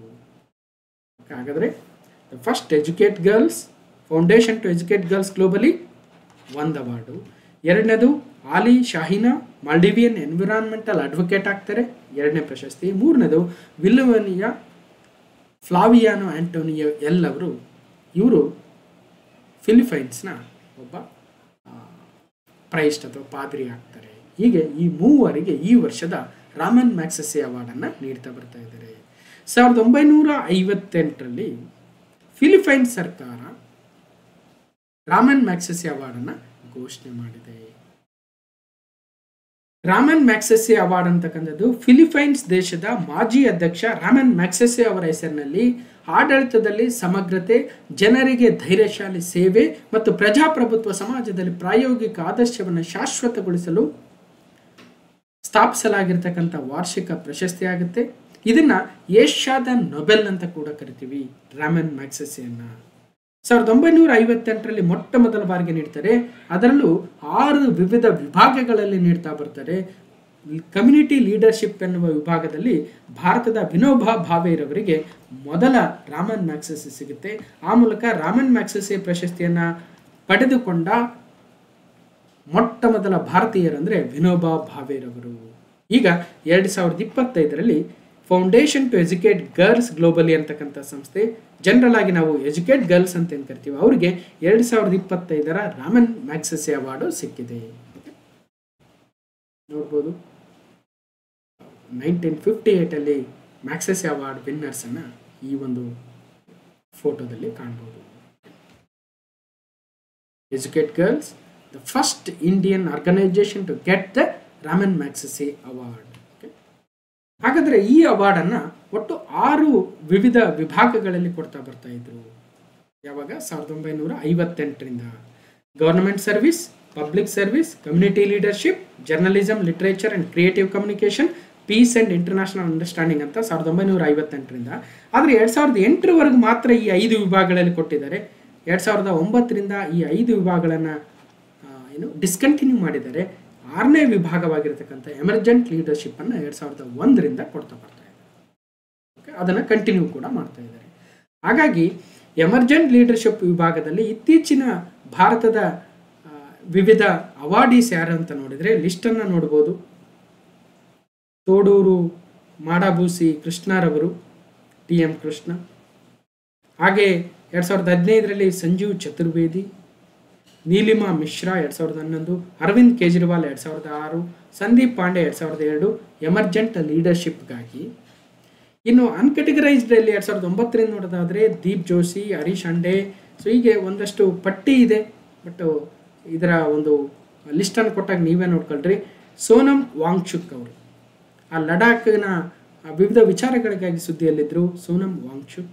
ರವೀಶ್ ಕುಮಾರ್ ಅವರು ವೆರಿ ಫೇಮಸ್ ಪತ್ರಕರ್ತರು, 2019ರಲ್ಲಿ ಕೊಟ್ಟಿದ್ದಾರೆ. 2023ರಲ್ಲಿ ರವಿ ಕಣ್ಣನ್ ಆರ್ ಅವರಿಗೂ ಕೂಡ ಭಾರತದಿಂದ ರಾಮನ್ ಮ್ಯಾಗ್ಸೆಸೆ ಸಿಕ್ಕಿರ್ತಕ್ಕಂಥದ್ದು ಗಮನಿಸಬೇಕು. ಓಕೆ, ಸೊ ಮೊದಲಿಂದ ಒಂದು ಪಟ್ಟಿಯನ್ನು ಕೊಡಿ ಅಂತ ಕೇಳಿದರೆ, ಸೊ ನೋಡಿ 1958 ವಿನೋಬಾ ಭಾವೆ, 1959 ಚಿಂತಮನ್ ದೇಶ್ಮುಖ್ ಅವರು. ಹಾಗೆಯೇ ಬಂದರೆ ಆ ಇಡೀ ಪಟ್ಟಿಯನ್ನು ಕೊಟ್ಟಿದ್ದೀನಿ, ಒಂದ್ಸಲ ನೀವೇ ಬೇಕಾದರೂ ನೋಟ್ ಮಾಡಿ ಇಟ್ಕೋಬಹುದು. ಇನ್ನು 3ನೇ ಪ್ರಶ್ನೆ, ಸರ್ಕಾರವು ಮಾಜಿ RBI ಗವರ್ನರ್ ಊರ್ಜಿತ್ ಪಟೇಲ್ ಅವರನ್ನು IMFನ ಕಾರ್ಯನಿರ್ವಾಹಕ ನಿರ್ದೇಶಕರಾಗಿ ನೇಮಿಸಿದೆ. Government appoints farmer RBI governor Urjit Patel as A IMF executive director. Okay, ಏನಿದೆ ಈಗ ಆ ಸ್ಥಾನಕ್ಕೆ ಮಾಜಿ ನಮ್ಮ ಹಣಕಾಸು ಏನಂತೀವಲ್ವಾ ಆರ್ಥಿಕ ಸಲಹೆಗಾರರಾಗಿದ್ದಂತಹ ಕೃಷ್ಣಮೂರ್ತಿ ಸುಬ್ರಹ್ಮಣ್ಯನ್ ಅವರನ್ನು ನೇಮಿಸಿತ್ತು. ಆದರೆ ಅವರ ಅಧಿಕಾರವಿದೆ 6 ತಿಂಗಳು ಇರೋವಾಗಲೇ ಯಾಕೋ ಸರ್ಕಾರ ಅವ್ರನ್ನ ಆ ಸ್ಥಾನದಿಂದ ವಾಪಸ್ ಕರೆಸ್ಕೊಂಡಿತ್ತು. ಹಾಗಾಗಿ ಅಂತಾರಾಷ್ಟ್ರೀಯ ಹಣಕಾಸು ಸಂಸ್ಥೆ IMFನ ಕಾರ್ಯನಿರ್ವಾಹಕ ನಿರ್ದೇಶಕ ಸ್ಥಾನಕ್ಕೆ ಇವತ್ತು ಊರ್ಜಿತ್ ಪಟೇಲ್ ಅವರ ಹೆಸರನ್ನು ಸರ್ಕಾರ ಸೂಚಿಸಿದೆ. ಈ ಮೊದಲು ಈ ಸ್ಥಾನದಲ್ಲಿದ್ದ ಕೃಷ್ಣಮೂರ್ತಿ ಸುಬ್ರಹ್ಮಣ್ಯನ್ ಅವರ ಅವಧಿ ಇನ್ನು 6 ತಿಂಗಳಿದ್ರೂ ಕೂಡ ಅವ್ರನ್ನ ಆ ಸ್ಥಾನದಿಂದ ಕೆಳಗಿಳಿಸಲಾಗಿತ್ತು. ಈಗ ಅರ್ಥಶಾಸ್ತ್ರಜ್ಞರು, RBIನ ಮಾಜಿ ಗವರ್ನರೂ ಆಗಿರುವ ಊರ್ಜಿತ್ ಪಟೇಲ್ ಅವರನ್ನು ಈ ಒಂದು ಸ್ಥಾನಕ್ಕೆ 3 ವರ್ಷದ ಅವಧಿಗೆ ನೇಮಿಸಲಾಗಿದೆ. Former RBI governor Urjit Patel appointed as a IMF executive director for next 3 years. ಹಾಗಾದರೆ ಇಂಟರ್ನ್ಯಾಷನಲ್ ಮಾನಿಟರಿ ಫಂಡ್ IMF ಅದರ ಪ್ರಧಾನ ಕಚೇರಿ ವಾಷಿಂಗ್ಟನ್ DC-ಯಲ್ಲಿದೆ. ಇದನ್ನು ಅಂತಾರಾಷ್ಟ್ರೀಯ ಹಣಕಾಸು ನಿಧಿ ಅಂತ ಕೂಡ ಕರಿತೀವಿ. ಜುಲೈ 1944ರಲ್ಲಿ ಸ್ಥಾಪನೆ ಆಗಿದೆ. ಬ್ರೆಟನ್ ವುಡ್ಸ್ ಅಗ್ರಿಮೆಂಟಿಂದ ಬಂದಿರತಕ್ಕಂತಹ 2 ಪ್ರಮುಖ ಸಂಸ್ಥೆಗಳಲ್ಲಿ ಒಂದು ವರ್ಲ್ಡ್ ಬ್ಯಾಂಕು, ಇನ್ನೊಂದು IMF ಅಂತ ಗೊತ್ತಿರತಕ್ಕಂಥದ್ದೇ. ಕ್ರಿಸ್ಟಲಿನಾ ಜಾರ್ಜಿವಾರ್ ಅವರು IMFನ ಮ್ಯಾನೇಜಿಂಗ್ ಡೈರೆಕ್ಟರ್ ಆಗಿದ್ದಾರೆ ಮತ್ತು ಫಸ್ಟ್ ಡೆಪ್ಯೂಟಿ ಮ್ಯಾನೇಜಿಂಗ್ ಡೈರೆಕ್ಟರ್ ಆಗಿ ಗೀತಾ ಗೋಪಿನಾಥ್ ಅವರು ಕಾರ್ಯನಿರ್ವಹಿಸ್ತಾ ಇದ್ರು. ಅದರ ಇತ್ತೀಚೆಗೆ ಅವರು ತಮ್ಮ ಸ್ಥಾನಕ್ಕೆ ರಾಜೀನಾಮೆಯನ್ನು ಕೊಟ್ಟಿದ್ದಾರೆ. ಇನ್ನು ಚೀಫ್ ಎಕನಾಮಿಸ್ಟ್ ಅವರು PRA ಒಲಿವಿಯರ್ ಗೌರಿಂಚಾಸ್ ಅವರು ಇದ್ದಾರೆ. ಇಷ್ಟು ಹೇಳ್ತಾ 4ನೇ ಪ್ರಶ್ನೆಗೆ ಹೋಗೋಣ. ಪ್ರಧಾನಿ ಮೋದಿ ಅವರ ಜಪಾನ್ ಭೇಟಿಯ ಸಮಯದಲ್ಲಿ ಮುಂದಿನ 10 ವರ್ಷಗಳಲ್ಲಿ ಜಪಾನ್ನಿಂದ 10 ಟ್ರಿಲಿಯನ್ ಯೆನ್ ಹೂಡಿಕೆ ಮಾಡುವ ಗುರಿಯನ್ನು ಜಪಾನ್ ಹೊಂದಿದೆ ಅಂತ ಗೊತ್ತಾಗ್ತಾ ಇದೆ. Prime minister Modi's visit to Japan. India and Japan have a target of investing 10 trillion yen from Japan in India in the next 10 years. ಹಾಗಾದ್ರೆ ಏನಿದೆ ಮಾಹಿತಿ ನೋಡ್ತಾ ಹೋಗೋಣ ಬನ್ನಿ. ಭಾರತದ ಪ್ರತಿಭೆ ಮತ್ತು ಜಪಾನ್ನ ತಂತ್ರಜ್ಞಾನ ಇವೆರಡು ಸಮ್ಮಿಲನ ಆಗಬೇಕು. ಆದ್ದರಿಂದ ಜಪಾನ್ನಿಂದ $68 ಶತಕೋಟಿ ಹೂಡಿಕೆ ನಿರೀಕ್ಷೆಯನ್ನು ಮಾಡ್ತಾ ಇದೆ ಭಾರತ. ಜಪಾನ್ ಜಾಗತಿಕ ಉತ್ಪಾದನಾ ಶಕ್ತಿಯಾಗ್ತಾ ಇದ್ದಾವೆ. ಸೊ ಭಾರತ ಮತ್ತು ಜಪಾನ್ ನಡುವೆ ಕೇವಲ ಪಾಲುದಾರಿಕೆ ಸಂಬಂಧ ಅಷ್ಟೇ ಅಲ್ಲ, ಈ ಬಂಧವು ಜಾಗತಿಕ ಶಾಂತಿ, ಸ್ಥಿರತೆ, ಸಮೃದ್ಧಿ ಹಾಗೂ ಭದ್ರತೆಗೆ ಆದ್ಯತೆಯನ್ನು ನೀಡುವ ಗುರಿಯನ್ನು ಹೊಂದಿದೆ ಅಂತ ಹೇಳ್ತಾ ಇದ್ದಾರೆ. ಟೋಕಿಯೋದಲ್ಲಿ ಜಪಾನ್ನ ಪ್ರಧಾನಿ ಶಿಗೆರು ಇಶಿಬಾರವರು ಅವರು ಕೂಡ ಇತ್ತೀಚೆಗೆ ರಾಜೀನಾಮೆಯನ್ನು ಕೊಟ್ಟಿದ್ದಾರೆ. ಸೊ ಅವ್ರ ಜೊತೆ ಜಂಟಿ ಸುದ್ದಿಗೋಷ್ಠಿಯಲ್ಲಿ ಮಾನ್ಯ ಪ್ರಧಾನಿ ಮೋದಿ ಅವರು ಮಾತನಾಡ್ತಾ, ಮುಂದಿನ 1 ದಶಕದ ಅವಧಿಯಲ್ಲಿ ಜಪಾನ್ ಉದ್ಯಮಿಗಳು ಭಾರತದಲ್ಲಿ 10 ಟ್ರಿಲಿಯನ್ ಯೆನ್, ಜಪಾನ್ನ ಉದ್ಯಮಗಳು $68 ಶತಕೋಟಿ ಬಂಡವಾಳವನ್ನು ಹೂಡಿಕೆ ಮಾಡಲಿದೆ. ಜಪಾನಿಯರ ದುಪ್ಪಟ್ಟು ಹೂಡಿಕೆ ಭಾರತದ ಆರ್ಥಿಕ ಬೆಳವಣಿಗೆಯನ್ನು ಹೆಚ್ಚಿಗೆ ಮಾಡೋದರಲ್ಲಿ ಡೆಫಿನೆಟ್ಲಿ ಆಗುತ್ತೆ ಅಂತ ಹೇಳ್ತಾ ಇದ್ದಾರೆ. ಸೊ ಒಟ್ಟಾರೆಯಾಗಿ ಕೇವಲ ಹೂಡಿಕೆ ಅಷ್ಟೇ ಅಲ್ಲ, ಚಂದ್ರಯಾನ 5ಕ್ಕೂ ಕೂಡ ಭಾರತದ ಬಾಹ್ಯಾಕಾಶ ಸಂಸ್ಥೆ ಇಸ್ರೋ, ಜಪಾನಿನ ಏರೋಸ್ಪೇಸ್ ಸಂಸ್ಥೆ ಜಾಕ್ಸಾ ಜಂಟಿಯಾಗಿ ಚಂದ್ರಯಾನ 5 ಯೋಜನೆಯನ್ನು ಕೈಗೊಳ್ಳಲಿವೆ. ಕೇಳ್ಬೋದು ಎಕ್ಸಾಮಲ್ಲಿ, ಚಂದ್ರಯಾನ 5 ಭಾರತ ಮತ್ತು ಯಾವ ದೇಶದ ನಡುವೆ ಜಂಟಿ ಯೋಜನೆಯಾಗಿದೆ? Bharat China, Bharat America, Bharat Canada, Bharat Japan. So ಗೊತ್ತಾಗಬೇಕು ನಿಮಗೆ. ಜೊತೆಗೆ ಇದೇ ಸಂದರ್ಭದಲ್ಲಿ ಪ್ರಧಾನಿ ಮೋದಿ ಅವರಿಗೆ ಜಪಾನಿನ ಅತ್ಯಂತ ಪ್ರಸಿದ್ಧ ಮತ್ತು ಅದೃಷ್ಟದ ಸಂಕೇತಗಳಲ್ಲಿ ಒಂದಾದ ದಾರುಮಾ ಗೊಂಬೆಯನ್ನ ಉಡುಗೊರೆಯಾಗಿ ಕೊಟ್ಟರು. ದಾರುಮಾ ಗೊಂಬೆಯನ್ನ, ಈ ಗೊಂಬೆ ಅಗಲವಾದ ಕಣ್ಣುಗಳನ್ನ, ದುಂಡಗಿನ ಪುಟ್ಟ ಆಕೃತಿಯಂತೆ ಕಾಣುತ್ತೆ. ಓಕೆ, ಅಲ್ಲಿನ ಬೌದ್ಧ ಸನ್ಯಾಸಿ ಬೋಧಿ ಧರ್ಮ ಅವರ ಮಾದರಿಯಲ್ಲಿ ಇದನ್ನು ರೂಪಿಸಲಾಗಿದೆ. ಆ ರೀತಿಯ ದಾರುಮಾ ಗೊಂಬೆಯನ್ನ ಪ್ರಧಾನಿಯವರಿಗೆ ನೀಡಿ ಗೌರವಿಸಿದರು. ಓಕೆ, 6 ಲಕ್ಷ ಕೋಟಿಯ ಹೂಡಿಕೆ ಜಪಾನ್ನಿಂದ ಆಗಲಿದೆ ಭಾರತದಲ್ಲಿ. ಮೆಗಾ ಸಹಕಾರ ಯೋಜನೆ, ಟ್ರಂಪ್ಗೆ ಪರೋಕ್ಷವಾಗಿ ತಿರುಗೇಟನ್ನು ಮಾನ್ಯ ಪ್ರಧಾನಿಗಳು ಸರಿಯಾಗಿ ಕೊಡ್ತಾ ಇದ್ದಾರೆ. ಮತ್ತು ಈ ಸಂದರ್ಭದಲ್ಲಿ ಕೇವಲ ಬಹಳಷ್ಟು ವಿವಿಧ ಕ್ಷೇತ್ರಗಳಲ್ಲಿ, ಖನಿಜ ಕ್ಷೇತ್ರ, ಸೆಮಿಕಂಡಕ್ಟರ್, ರಕ್ಷಣೆ, ತಂತ್ರಜ್ಞಾನ, ಬಾಹ್ಯಾಕಾಶ, ಹೀಗೆ ಮಹತ್ವದ ಕ್ಷೇತ್ರಗಳಲ್ಲಿ ಈ ಯೋಜನೆಗಳನ್ನು ತರಲಿದ್ದಾರೆ. ಚಂದ್ರಯಾನ 5 ಕೂಡ. ಜೊತೆಗೆ ಏನು ನಮ್ಮ ಮುಂಬೈ ಅಹಮದಾಬಾದ್ ಬುಲೆಟ್ ಟ್ರೈನ್ ಯೋಜನೆ ಇದೆ, ಅದಕ್ಕೆ ಶಿನ್ಕನ್ಸೇನ್ ಎನ್ನುವ ಬುಲೆಟ್ ರೈಲನ್ನು ಜಪಾನ್ ಭಾರತಕ್ಕೆ ನೀಡಲಿದೆ ಅನ್ನೋದು ಗೊತ್ತಾಗುತ್ತೆ. ಇದು 320 ಕಿಲೋಮೀಟರ್ ವೇಗದಲ್ಲಿ ಸಾಗಬಲ್ಲ ರೈಲು ಕೂಡ ಆಗಿದೆ. ಭಾರತ 3rd ಲಾರ್ಜೆಸ್ಟ್ ಎಕಾನಮಿ ಆಗೋದಕ್ಕೆ ಏನೇನು ಬೇಕು ಅದೆಲ್ಲವನ್ನು ಇವತ್ತು ಮಾಡ್ತಾ ಇದ್ದಾರೆ ಅನ್ನೋದು ಗೊತ್ತಾಗ್ತಾ ಇದೆ. ಹಾಗಾದರೆ ಜಪಾನ್, ಸೊ ನೆನ್ನೆ ವಿಡಿಯೋದಲ್ಲಿ ಕೂಡ ಜಪಾನ್ ಬಗ್ಗೆ, ಅದು ಎಲ್ಲಿ ಬರುತ್ತೆ, ಅದರ ಕರೆನ್ಸಿ ಯಾವುದು, ಅದರ ಮುಖ್ಯಸ್ಥರು ಯಾರು, ಅದರ ಸುತ್ತಮುತ್ತಲ ದೇಶಗಳು ಅಥವಾ ಸಮುದ್ರ ಇದೆಯಾ, ಅದೆಲ್ಲವನ್ನು ಕೂಡ ನಿನ್ನೆ ವಿಡಿಯೋದಲ್ಲಿ ಆಲ್ರೆಡಿ ನೋಡಿದ್ವಿ. ಸೊ ಮತ್ತೊಮ್ಮೆ, ಯಾಕಂದರೆ ಶಿಗೆರು ಇಶಿಬಾರ ಅವರು ತಮ್ಮ ಸ್ಥಾನಕ್ಕೆ ರಾಜೀನಾಮೆಯನ್ನು ಕೊಟ್ಟಿದ್ದಾರೆ ಅಂತ ಹೇಳುವ ಸಂದರ್ಭದಲ್ಲಿ ಆ ಇಡೀ ಜಪಾನ್ನ ಎಲ್ಲ ಮಾಹಿತಿಯನ್ನು ಈಗ ಆಲ್ರೆಡಿ ನೋಡಿದ್ವಿ. ಹಾಗಾಗಿ ಮತ್ತೆ ಒಂದಷ್ಟು ವಿಡಿಯೋಸ್ ಆದ ನಂತರ ಮತ್ತೆ ರಿಪೀಟ್ ಮಾಡ್ತೀನಿ. ಅಲ್ಲಿವರೆಗೂ ಇದರ PDF ಕೊಟ್ಟಾಗ ನೀವೇ ನೋಡ್ಕೋಬಹುದು. ನಾಡಗೀತೆ ಜಯ ಹೇ ಕರ್ನಾಟಕ ಮಾತೆ, ನಮ್ಮ ಕವಿ ಕುವೆಂಪುರವರು, ರಾಷ್ಟ್ರಕವಿ ಕುವೆಂಪುರವರ ಕೊಡುಗೆ ಆಗಿತ್ತು ನಮ್ಮ ಕರ್ನಾಟಕಕ್ಕೆ. ಆ ನಾಡಗೀತೆಯನ್ನು ರಚಿಸಿ ಇವತ್ತು 100 ವರ್ಷಗಳಾಗ್ತಾ ಇದೆ. ಆ 100ನೇ ವರ್ಷದ ಸಂಭ್ರಮದಲ್ಲಿ ಈ ಮುಂದೆ ನಡೆಯುವ ದಸರಾದಲ್ಲಿ ಒಂದು ಕವಿಗೋಷ್ಠಿಯನ್ನು ಆಯೋಜನೆ ಮಾಡೋ ಮೂಲಕ ಗೌರವವನ್ನು ಕೊಡುವ ಕೆಲಸವನ್ನು ಕೂಡ ಮಾಡ್ತಾ ಇದ್ದಾರಂತೆ. ಹಾಗಾಗಿ ನಾಡಗೀತೆಗೆ 100 ವರ್ಷ, ದಸರೆ ಕವಿಗೋಷ್ಠಿ ಗೌರವ. BM ಶ್ರೀ ಸಭಾಂಗಣದಲ್ಲಿ ಕವಿಗೋಷ್ಠಿ ನಡೆಸಲು ದಸರಾ ಸಮಿತಿ ನಿರ್ಧಾರವನ್ನು ಮಾಡಿದ್ದಾರೆ ಅಂತೆ.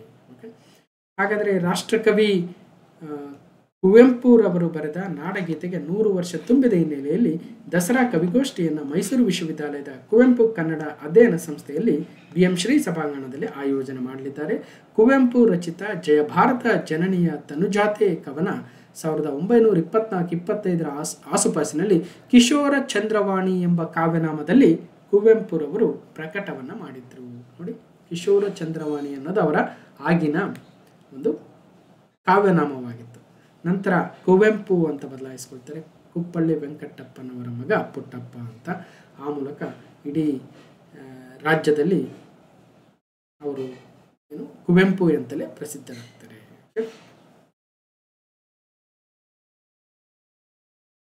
ಅವ್ರ ಬಗ್ಗೆ ಮತ್ತಷ್ಟು ಡೀಟೇಲ್ಸ್ಗಳನ್ನು ಇಲ್ಲಿ ನೋಡಬಹುದು. ಎರಡನೇ ರಾಷ್ಟ್ರಕವಿ ಆಗ್ತಾರೆ 1964ರಲ್ಲಿ ಗೋವಿಂದ ಪೈ. ನಂತರ 1967ರಲ್ಲಿ ಜ್ಞಾನಪೀಠ ಪ್ರಶಸ್ತಿ ಶ್ರೀ ರಾಮಾಯಣ ದರ್ಶನಂ ಕೃತಿಗೆ. 1955ರಲ್ಲಿ ಕೇಂದ್ರ ಸಾಹಿತ್ಯ ಅಕಾಡೆಮಿ ಪ್ರಶಸ್ತಿ ಅಗೇನ್ ಶ್ರೀ ರಾಮಾಯಣ ದರ್ಶನಂ ಕೃತಿಗೆ. ಅದೇ ರೀತಿಯಾಗಿ ಮೊಟ್ಟ ಮೊದಲ ಪಂಪ ಪ್ರಶಸ್ತಿ 1987ರಲ್ಲಿ ಅಗೇನ್ ಶ್ರೀ ರಾಮಾಯಣ ದರ್ಶನಂ ಕಾವ್ಯಕ್ಕೆ. 1958 ಪದ್ಮಭೂಷಣ. 1992 ಮೊದಲ ಕರ್ನಾಟಕ ರತ್ನ.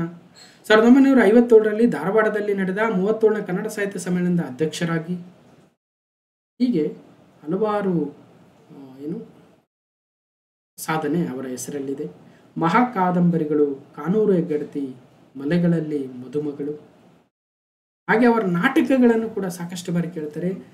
ಬೆರಳಿಗೆ ಕೊರಳ್, ಶೂದ್ರ ತಪಸ್ವಿ, ಜಲಗಾರ, ರಕ್ತಾಕ್ಷಿ, ಯಮನ ಸೋಲು, ಹಲವಾರು ನಾಟಕಗಳನ್ನು ಕೂಡ ಇಲ್ಲಿ ಕಾಣಬಹುದು.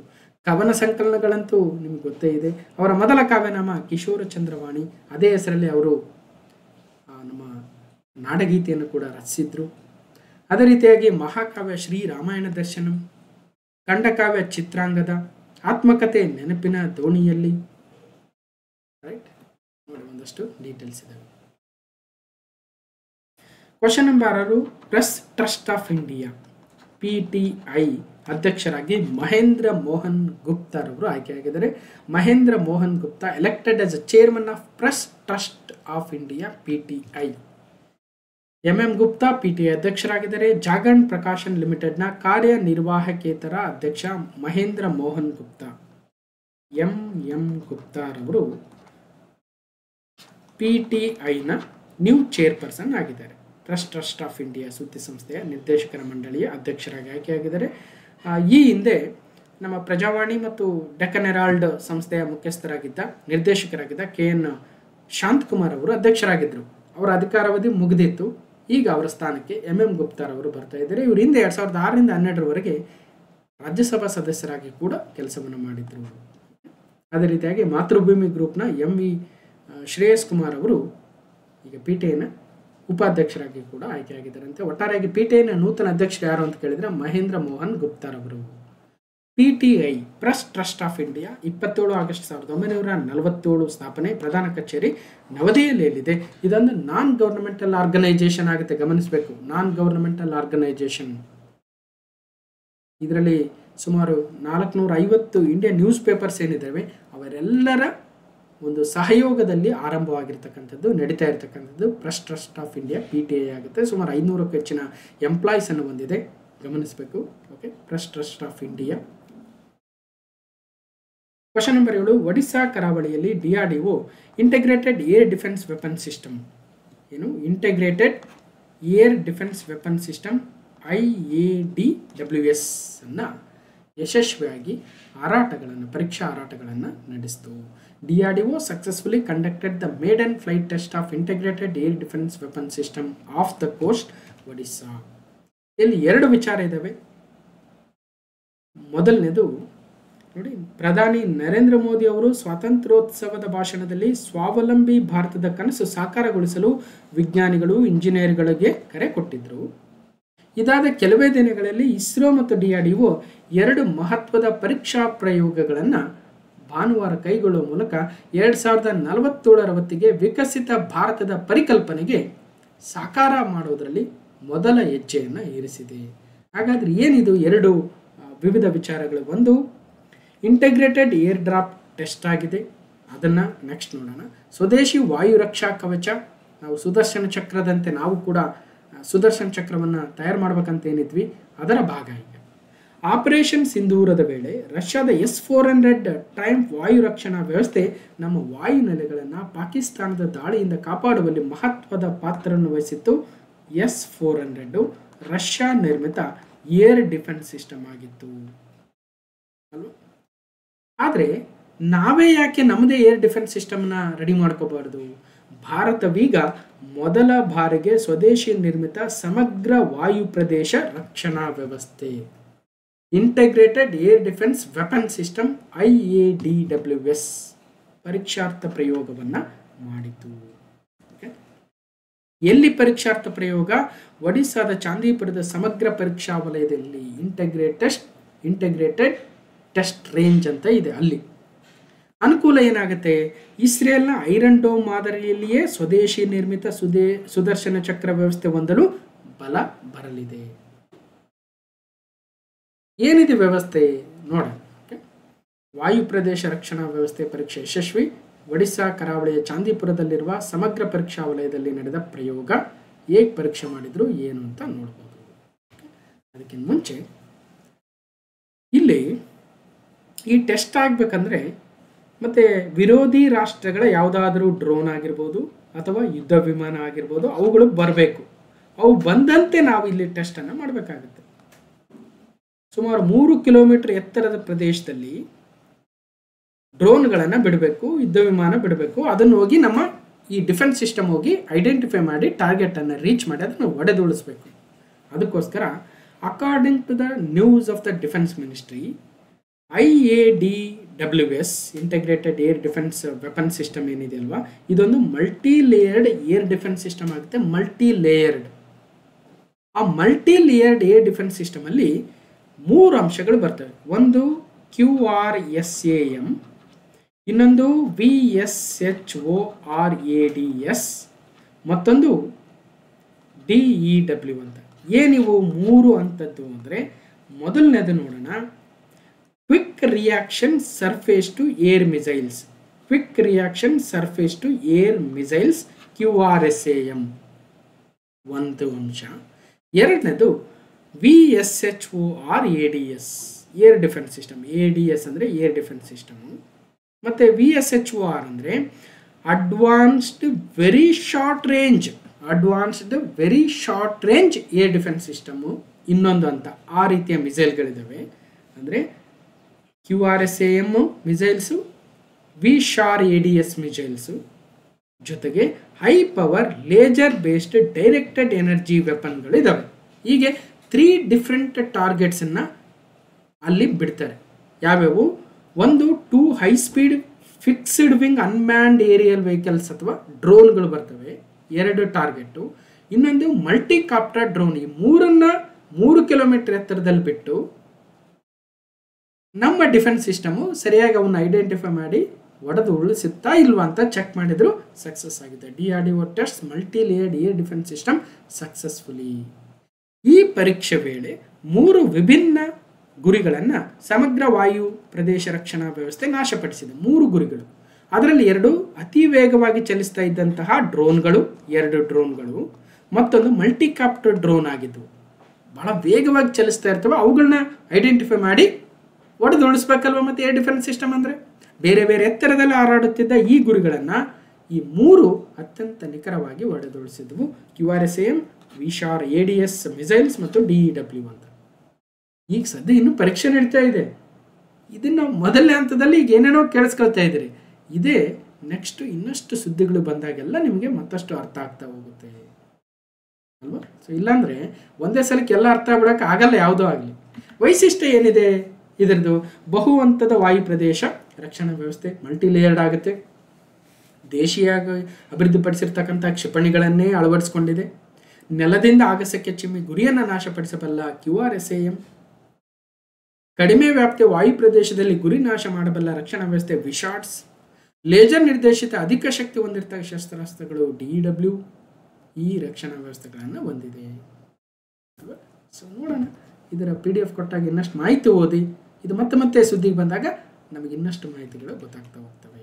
ಒಟ್ಟಾರೆಯಾಗಿ ನಮ್ಮ ದೇಶದಲ್ಲಿ ಇವತ್ತು integrated air defence weapon system ಅನ್ನು ಟೆಸ್ಟ್ ಮಾಡ್ತಾ ಇದ್ದೀವಿ. ಇದು ಬಹು ಹಂತದ ವ್ಯವಸ್ಥೆ ಆಗುತ್ತೆ. ಒಂದೊಂದು ಹಂತದಲ್ಲಿ ಒಂದೊಂದು ಮಿಸೈಲ್ಗಳನ್ನು ರೆಡಿ ಮಾಡಿರ್ತೀವಿ. ಶಾರ್ಟ್ ರೇಂಜಾ, ಲಾಂಗ್ ರೇಂಜಾ, ಹೈಯಾ ಅಂತ. ಓಕೆ, ನೋಡ್ಬೋದು ಸಿಸ್ಟಮ್ನ 3 ಲೇಯರ್ಸ್ ಯಾವ್ಯಾವು? ಒಂದು QRSAM, ಇನ್ನೊಂದು ವಿಶಾಟ್ಸ್, ಮತ್ತೊಂದು DEW. So quick reaction surface to air missiles ಮೊದಲನೇ ಹಂತ. 2ನೇ ಹಂತದಲ್ಲಿ very short range air defence system ಇದೆ, ವಿಶಾಟ್ಸ್. 3ನೇದು laser based directed energy weapons ಇದ್ದಾವೆ. ಹೀಗೆ 3 ಹಂತ ಇದ್ದಾವೆ. ಒಟ್ಟಾರೆಯಾಗಿ 10 ಇಯರ್ಸ್ ಡೆಡ್ಲೈನ್ ಕೊಟ್ಟಿದ್ದಾರೆ ಮಾನ್ಯ ಪ್ರಧಾನಮಂತ್ರಿಗಳು. ಈಗ ಆಲ್ರೆಡಿ ಒಳ್ಳೆ ಸಕ್ಸಸ್ ಅನ್ನು ಕಾಣ್ತಾ ಇದೆ ನಮ್ಮ DRDO. ಸುದರ್ಶನ ಚಕ್ರವನ್ನು ತಯಾರು ಮಾಡೋದಕ್ಕೆ ಆ ಮೂಲಕ ಐರನ್ ಡೋಮ್ ಥರ S-400 ರೀತಿಯಲ್ಲಿ ನಮ್ಮದೇ ಆಗಿರ್ತಕ್ಕಂಥ ಸ್ವದೇಶಿ ನಿರ್ಮಿತ Sudarshan Chakra, that means air defence ಸಿಸ್ಟಮನ್ನು ರೆಡಿ ಮಾಡ್ಕೊಳ್ಳೋದರತ್ತ ಇವತ್ತು ಭಾರತ ಮುನ್ನುಗ್ತಾ ಇದೆ. ಓಕೆ, ಇನ್ನು DRDO ಮತ್ತು ಇಸ್ರೋದ ಸ್ಥಾಪನೆ, ಪ್ರಧಾನ ಕಚೇರಿ ಮತ್ತು ಅದರ ಮುಖ್ಯಸ್ಥರ ಬಗ್ಗೆ ಡೀಟೇಲ್ಸ್ ಇದೆ, ನೋಡಿ ಒಂದ್ಸಲ. ಇನ್ನು ಅದರ ಮುಂದುವರಿದ ಭಾಗ ಕ್ವಶನ್ ನಂಬರ್ 8. ದೇಶದ ಮೊದಲ ಮಾನವ ಬಾಹ್ಯಾಕಾಶ ಹಾರಾಟ ಕಾರ್ಯಕ್ರಮವಾಗಿರ್ತಕ್ಕಂತಹ ಗಗನಯಾನಕ್ಕಾಗಿ ಇಸ್ರೋ ತನ್ನ ಮೊದಲ integrated air drop test IADT-1 ಅನ್ನು ಆಗಸ್ಟ್ 24, 2025 ಯಶಸ್ವಿಯಾಗಿ ನಡೆಸಿತು. ISRO successfully carried out its first integrated air-draft test IADT-1 for the country's maiden human space flight program Gaganayana on August 24, 2025. ಏನಿದು? ಈಗ ಮೊನ್ನೆ ISSಗೆ ನಮ್ಮ ಭಾರತೀಯರಾಗಿರ್ತಕ್ಕಂಥ ಶುಭಾಂಶು ಶುಕ್ಲಾರವರು Axiom 4 ಮಿಷನ್ ಅಡಿಯಲ್ಲಿ ಹೋಗಿ ಬಂದರು, ಸಕ್ಸಸ್ ಆಯಿತು.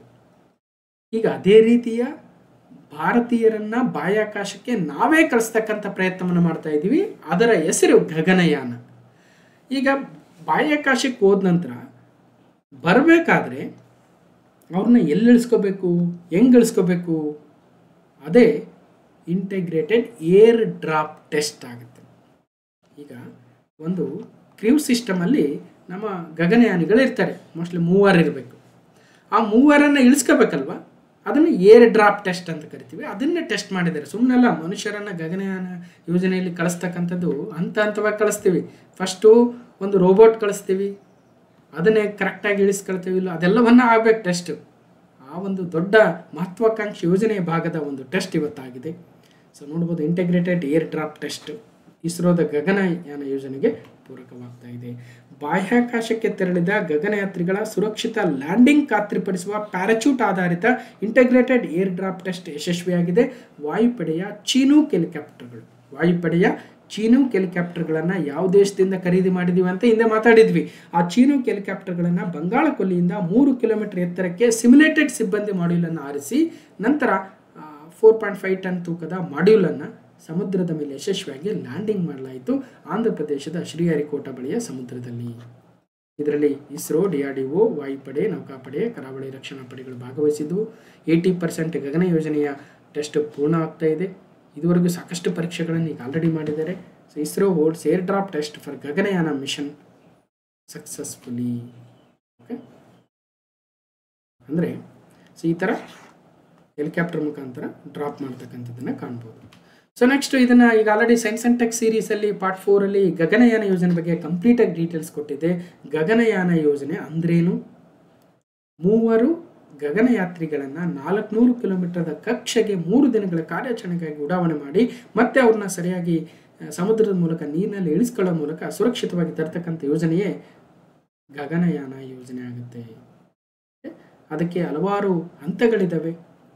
ಮೊದಲನೇ ಹಂತ ಇಂಟಿಗ್ರೇಟೆಡ್ ಏರ್ ಡ್ರಾಪ್ ಟೆಸ್ಟ್ ಆಗಿರ್ಬೋದು, ಟೆಸ್ಟ್ ವೆಹಿಕಲ್ ಮಿಷನ್ಸ್ ಆಗಿರ್ಬೋದು, pad abort tests, unmanned flight ಮಾಡ್ಕೊಂಬರ್ಬೇಕು ಫಸ್ಟು, ಆಮೇಲೆ ಮಾನವರನ್ನು ಕಳಿಸ್ಬೇಕಾಗುತ್ತೆ.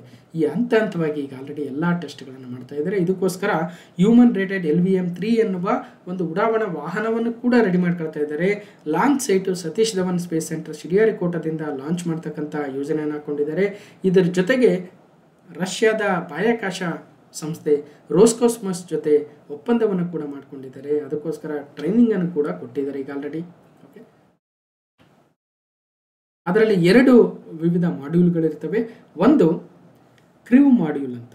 ಸೊ ಇದು ಮೇಲ್ಗಡೆ ಕ್ರೂ ಮಾಡ್ಯೂಲು, ಇದರೊಳಗಡೆ ನಮ್ಮ ಬಾಹ್ಯಾಕಾಶಯಾನಿಗಳು ಕುಳಿತಿರ್ತಾರೆ. ಈಗ ಅದನ್ನು ನಾವು ಹೆಂಗೆ ಡ್ರಾಪ್ ಮಾಡ್ಕೋಬೇಕು ಅನ್ನೋದು ಟೆಸ್ಟ್ ನಡೆದಿದೆ. ಇನ್ನೊಂದು ಸರ್ವಿಸ್ ಮಾಡೆಲ್ ಅಂತ ಇರುತ್ತೆ. ಇದರಲ್ಲಿ ಅದು ಏನು ವ್ಯವಸ್ಥೆ ಬೇಕು, ಎಂಜಿನ್ಗಳು, ಆ ಎಂಜಿನ್ಗಳನ್ನು ಅದರಲ್ಲಿ ಇಟ್ಟಿರ್ತಾರೆ. ಕ್ರೂ ಮಾಡೆಲ್ ಆ್ಯಂಡ್ ಸರ್ವಿಸ್ ಮಾಡೆಲ್ ಮತ್ತು ಕ್ರೂ ಎಸ್ಕೇಪ್ ಸಿಸ್ಟಮ್ ಅಂತ ಕೂಡ ಇದೆ. ಇದನ್ನು ಆಲ್ರೆಡಿ ಕ್ಲಾಸ್ ನಂಬರ್ ಎಷ್ಟದು 559 ಗಗನಯಾನದ ಬಗ್ಗೆ, ಸಮುದ್ರಯಾನದ ಬಗ್ಗೆ ಮತ್ತು ಬೇರೆ ಬೇರೆ ಇಸ್ರೋ DRDO ಪ್ರಾಜೆಕ್ಟ್ಗಳ ಬಗ್ಗೆ ಆಲ್ರೆಡಿ ಸಾಕಷ್ಟು ಮಾಹಿತಿಯನ್ನು ಕೊಟ್ಟಿದ್ದೀನಿ, ಹೋಗಿ ನೋಡ್ಬೋದು. ವ್ಯೋಮಮಿತ್ರ ಫಸ್ಟು ಮಾನವರನ್ನು ಕಳ್ಸೋಕ್ಕಾಗಲಿ, ಏನಾದರೂ ಹೆಚ್ಚು ಕಮ್ಮಿ ಆದರೆ ಏನು ಮಾಡಬೇಕು, ಅದಕ್ಕೋಸ್ಕರ ಫಸ್ಟು ವ್ಯೋಮಮಿತ್ರ ಎನ್ನುವ ಒಂದು ರೋಬೋಟನ್ನು ಕಳಿಸಿ ಆಮೇಲೆ ಮತ್ತೆ ಅದನ್ನು ಭೂಮಿಗೆ ಕರೆಸ್ಕೋಬೇಕು. ಆ ರೀತಿಯ ಟೆಸ್ಟನ್ನು ಕೂಡ ಮಾಡ್ತಾರೆ. Next question number 9, flying wedge defence aerospace. ಯಾರು? ಫ್ಲೈಯಿಂಗ್ ವೆಡ್ಜ್ ಡಿಫೆನ್ಸ್ ಏರೋಸ್ಪೇಸ್ ಕಂಪನಿಯು ಅಭಿವೃದ್ಧಿಪಡಿಸಲಾದ AI ಆರ್ಟಿಫಿಷಿಯಲ್ ಇಂಟೆಲಿಜೆನ್ಸ್ ಚಾಲಿತ ಮಧ್ಯಮ ಎತ್ತರದ ದೀರ್ಘ ಸಹಿಷ್ಣುತೆ ಮೀಡಿಯಂ ಆಲ್ಟಿಟ್ಯೂಡ್ ಲಾಂಗ್ ಎಂಡ್ಯೂರೆನ್ಸ್ ಮೇಲ್ ಕಾಂಬ್ಯಾಟ್ ಏರ್ಕ್ರಾಫ್ಟ್ ಆಗುತ್ತೆ. ಅದರ ಹೆಸರು FWD ಕಾಲಭೈರವ, ಒಂದು ಯುದ್ಧ ವಿಮಾನವಾಗುತ್ತೆ. ಇದನ್ನು ಅಭಿವೃದ್ಧಿಪಡಿಸಿರ್ತಕ್ಕಂತಹ ಸಂಸ್ಥೆ ಯಾವುದು? FWD ಕಾಲಭೈರವ ಅಂದರೆ ಭೈರವ ಅಂದರೆ ಯಾವ ಮೂವಿಗಳಲ್ಲಿ ನೀವು ನೋಡಿರ್ತೀರಿ, ಅದರಲ್ಲೂ ಮಗಧೀರ ಅನಿಸುತ್ತೆ, ಭೈರವ ಅಂತ, ಕಾಲಭೈರವ. ಈ ಕಾಲಭೈರವ ಎನ್ನುವ ಒಂದು ಯುದ್ಧ ವಿಮಾನವನ್ನು ತಯಾರು ಮಾಡಿರ್ತಕ್ಕಂತಹ, ಅಭಿವೃದ್ಧಿಪಡಿಸಿರ್ತಕ್ಕಂತಹ ಸಂಸ್ಥೆ ಹೆಸರೇನು? DRDO, FWDA, ಇಸ್ರೋ, ಅಥವಾ ಇನ್ನೊಂದೆರಡು ಸಂಸ್ಥೆ ಕೊಡ್ಬೋದು. ಸರಿಯಾದ ಉತ್ತರ FWDA, flying wedge defence and aerospace ಅಂತಕ್ಕಂಥ ಒಂದು ಸಂಸ್ಥೆ has unveiled the FWD Kalabhairava, an indigenously developed AI powered medium altitude long endurance combat aircraft ಆಗುತ್ತೆ. ಎ ಯುದ್ಧ ವಿಮಾನ Kalabhairava, medium altitude long distance ಮೇಲ್ ವಿಮಾನ ಸಿದ್ಧಪಡಿಸಿದ flying wedge defence and aerospace. ಭಾರತದ ಮೊಟ್ಟ ಮೊದಲ ಸ್ವದೇಶಿ ನಿರ್ಮಿತ ಮೀಡಿಯಂ ಆಲ್ಟಿಟ್ಯೂಡ್ ಲಾಂಗ್ ಡಿಸ್ಟೆನ್ಸ್ ಯುದ್ಧ ವಿಮಾನವಾಗುತ್ತೆ. ಇದನ್ನು ಕೃತಕ ಬುದ್ಧಿಮತ್ತೆ ಆಧಾರಿತ ಯುದ್ಧ ವಿಮಾನ ಅಂತ ಕೂಡ ಕರಿತೀವಿ. ನಮ್ಮ ದೇಶದ ರಕ್ಷಣಾ ಕ್ಷೇತ್ರಕ್ಕೆ ಸೇರ್ಪಡೆಯಾಗಿದೆ. ಓಕೆ, ಭಾರತೀಯರ ನಂಬಿಕೆಯಲ್ಲಿ ಕಾಲದ ಪ್ರತೀಕವಾಗಿರುವ ಕಾಲಭೈರವನ ಹೆಸರನ್ನೇ ಈ ಯುದ್ಧ ವಿಮಾನಕ್ಕೆ ಇಡಲಾಗಿದೆ. ಸತತ 30 ಗಂಟೆ 3000 ಕಿಲೋಮೀಟರ್ ದೂರ ಹಾರುವ ಸಾಮರ್ಥ್ಯವನ್ನು ಹೊಂದಿದೆ ಕಾಲಭೈರವ. ಇದಕ್ಕೆ ಆಲ್ರೆಡಿ ಸಾಕಷ್ಟು ಬೇಡಿಕೆ ಕೂಡ ಬರ್ತಾ ಇದೆ ಅಂತೆ, ಗಮನಿಸಬೇಕು.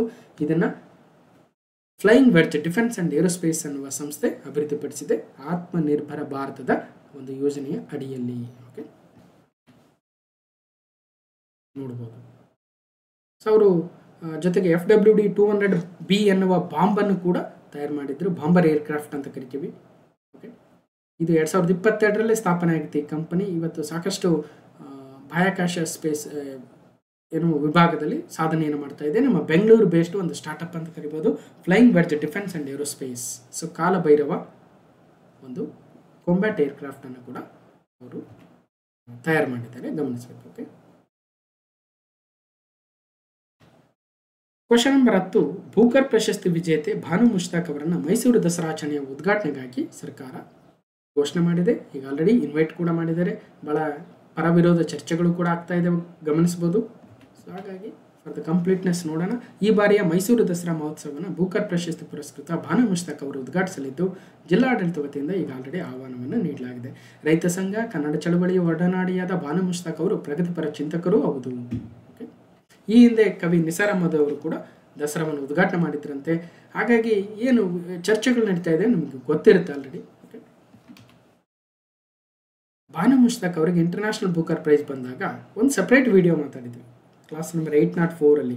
ಹಾಗಾದರೆ ಯಾವ ಕೃತಿಗೆ ಯಾರು ಅದನ್ನು ಟ್ರಾನ್ಸ್ಲೇಟ್ ಮಾಡಿದ್ದಾರೆ, ಬೂಕರ್ ಮತ್ತು ಅಂತಾರಾಷ್ಟ್ರೀಯ ಬೂಕರ್ ಪ್ರಶಸ್ತಿಗಳ ಮಧ್ಯೆ ಇರತಕ್ಕಂಥ ವ್ಯತ್ಯಾಸ ಏನು, ಯಾರ್ಯಾರಿಗೆ ಪ್ರಶಸ್ತಿಗಳು ಬಂದಿದ್ದಾವೆ, ಪ್ರಶಸ್ತಿಯ ಮೊತ್ತವೇನು, ಯಾವ ಕ್ರೈಟೀರಿಯಾ, ಎಲ್ಲವನ್ನು ಕೂಡ ಕ್ಲಾಸ್ ನಂಬರ್ 804ರಲ್ಲಿ ಕ್ಲಿಯರ್ ಆಗಿಬಿಡುತ್ತೆ.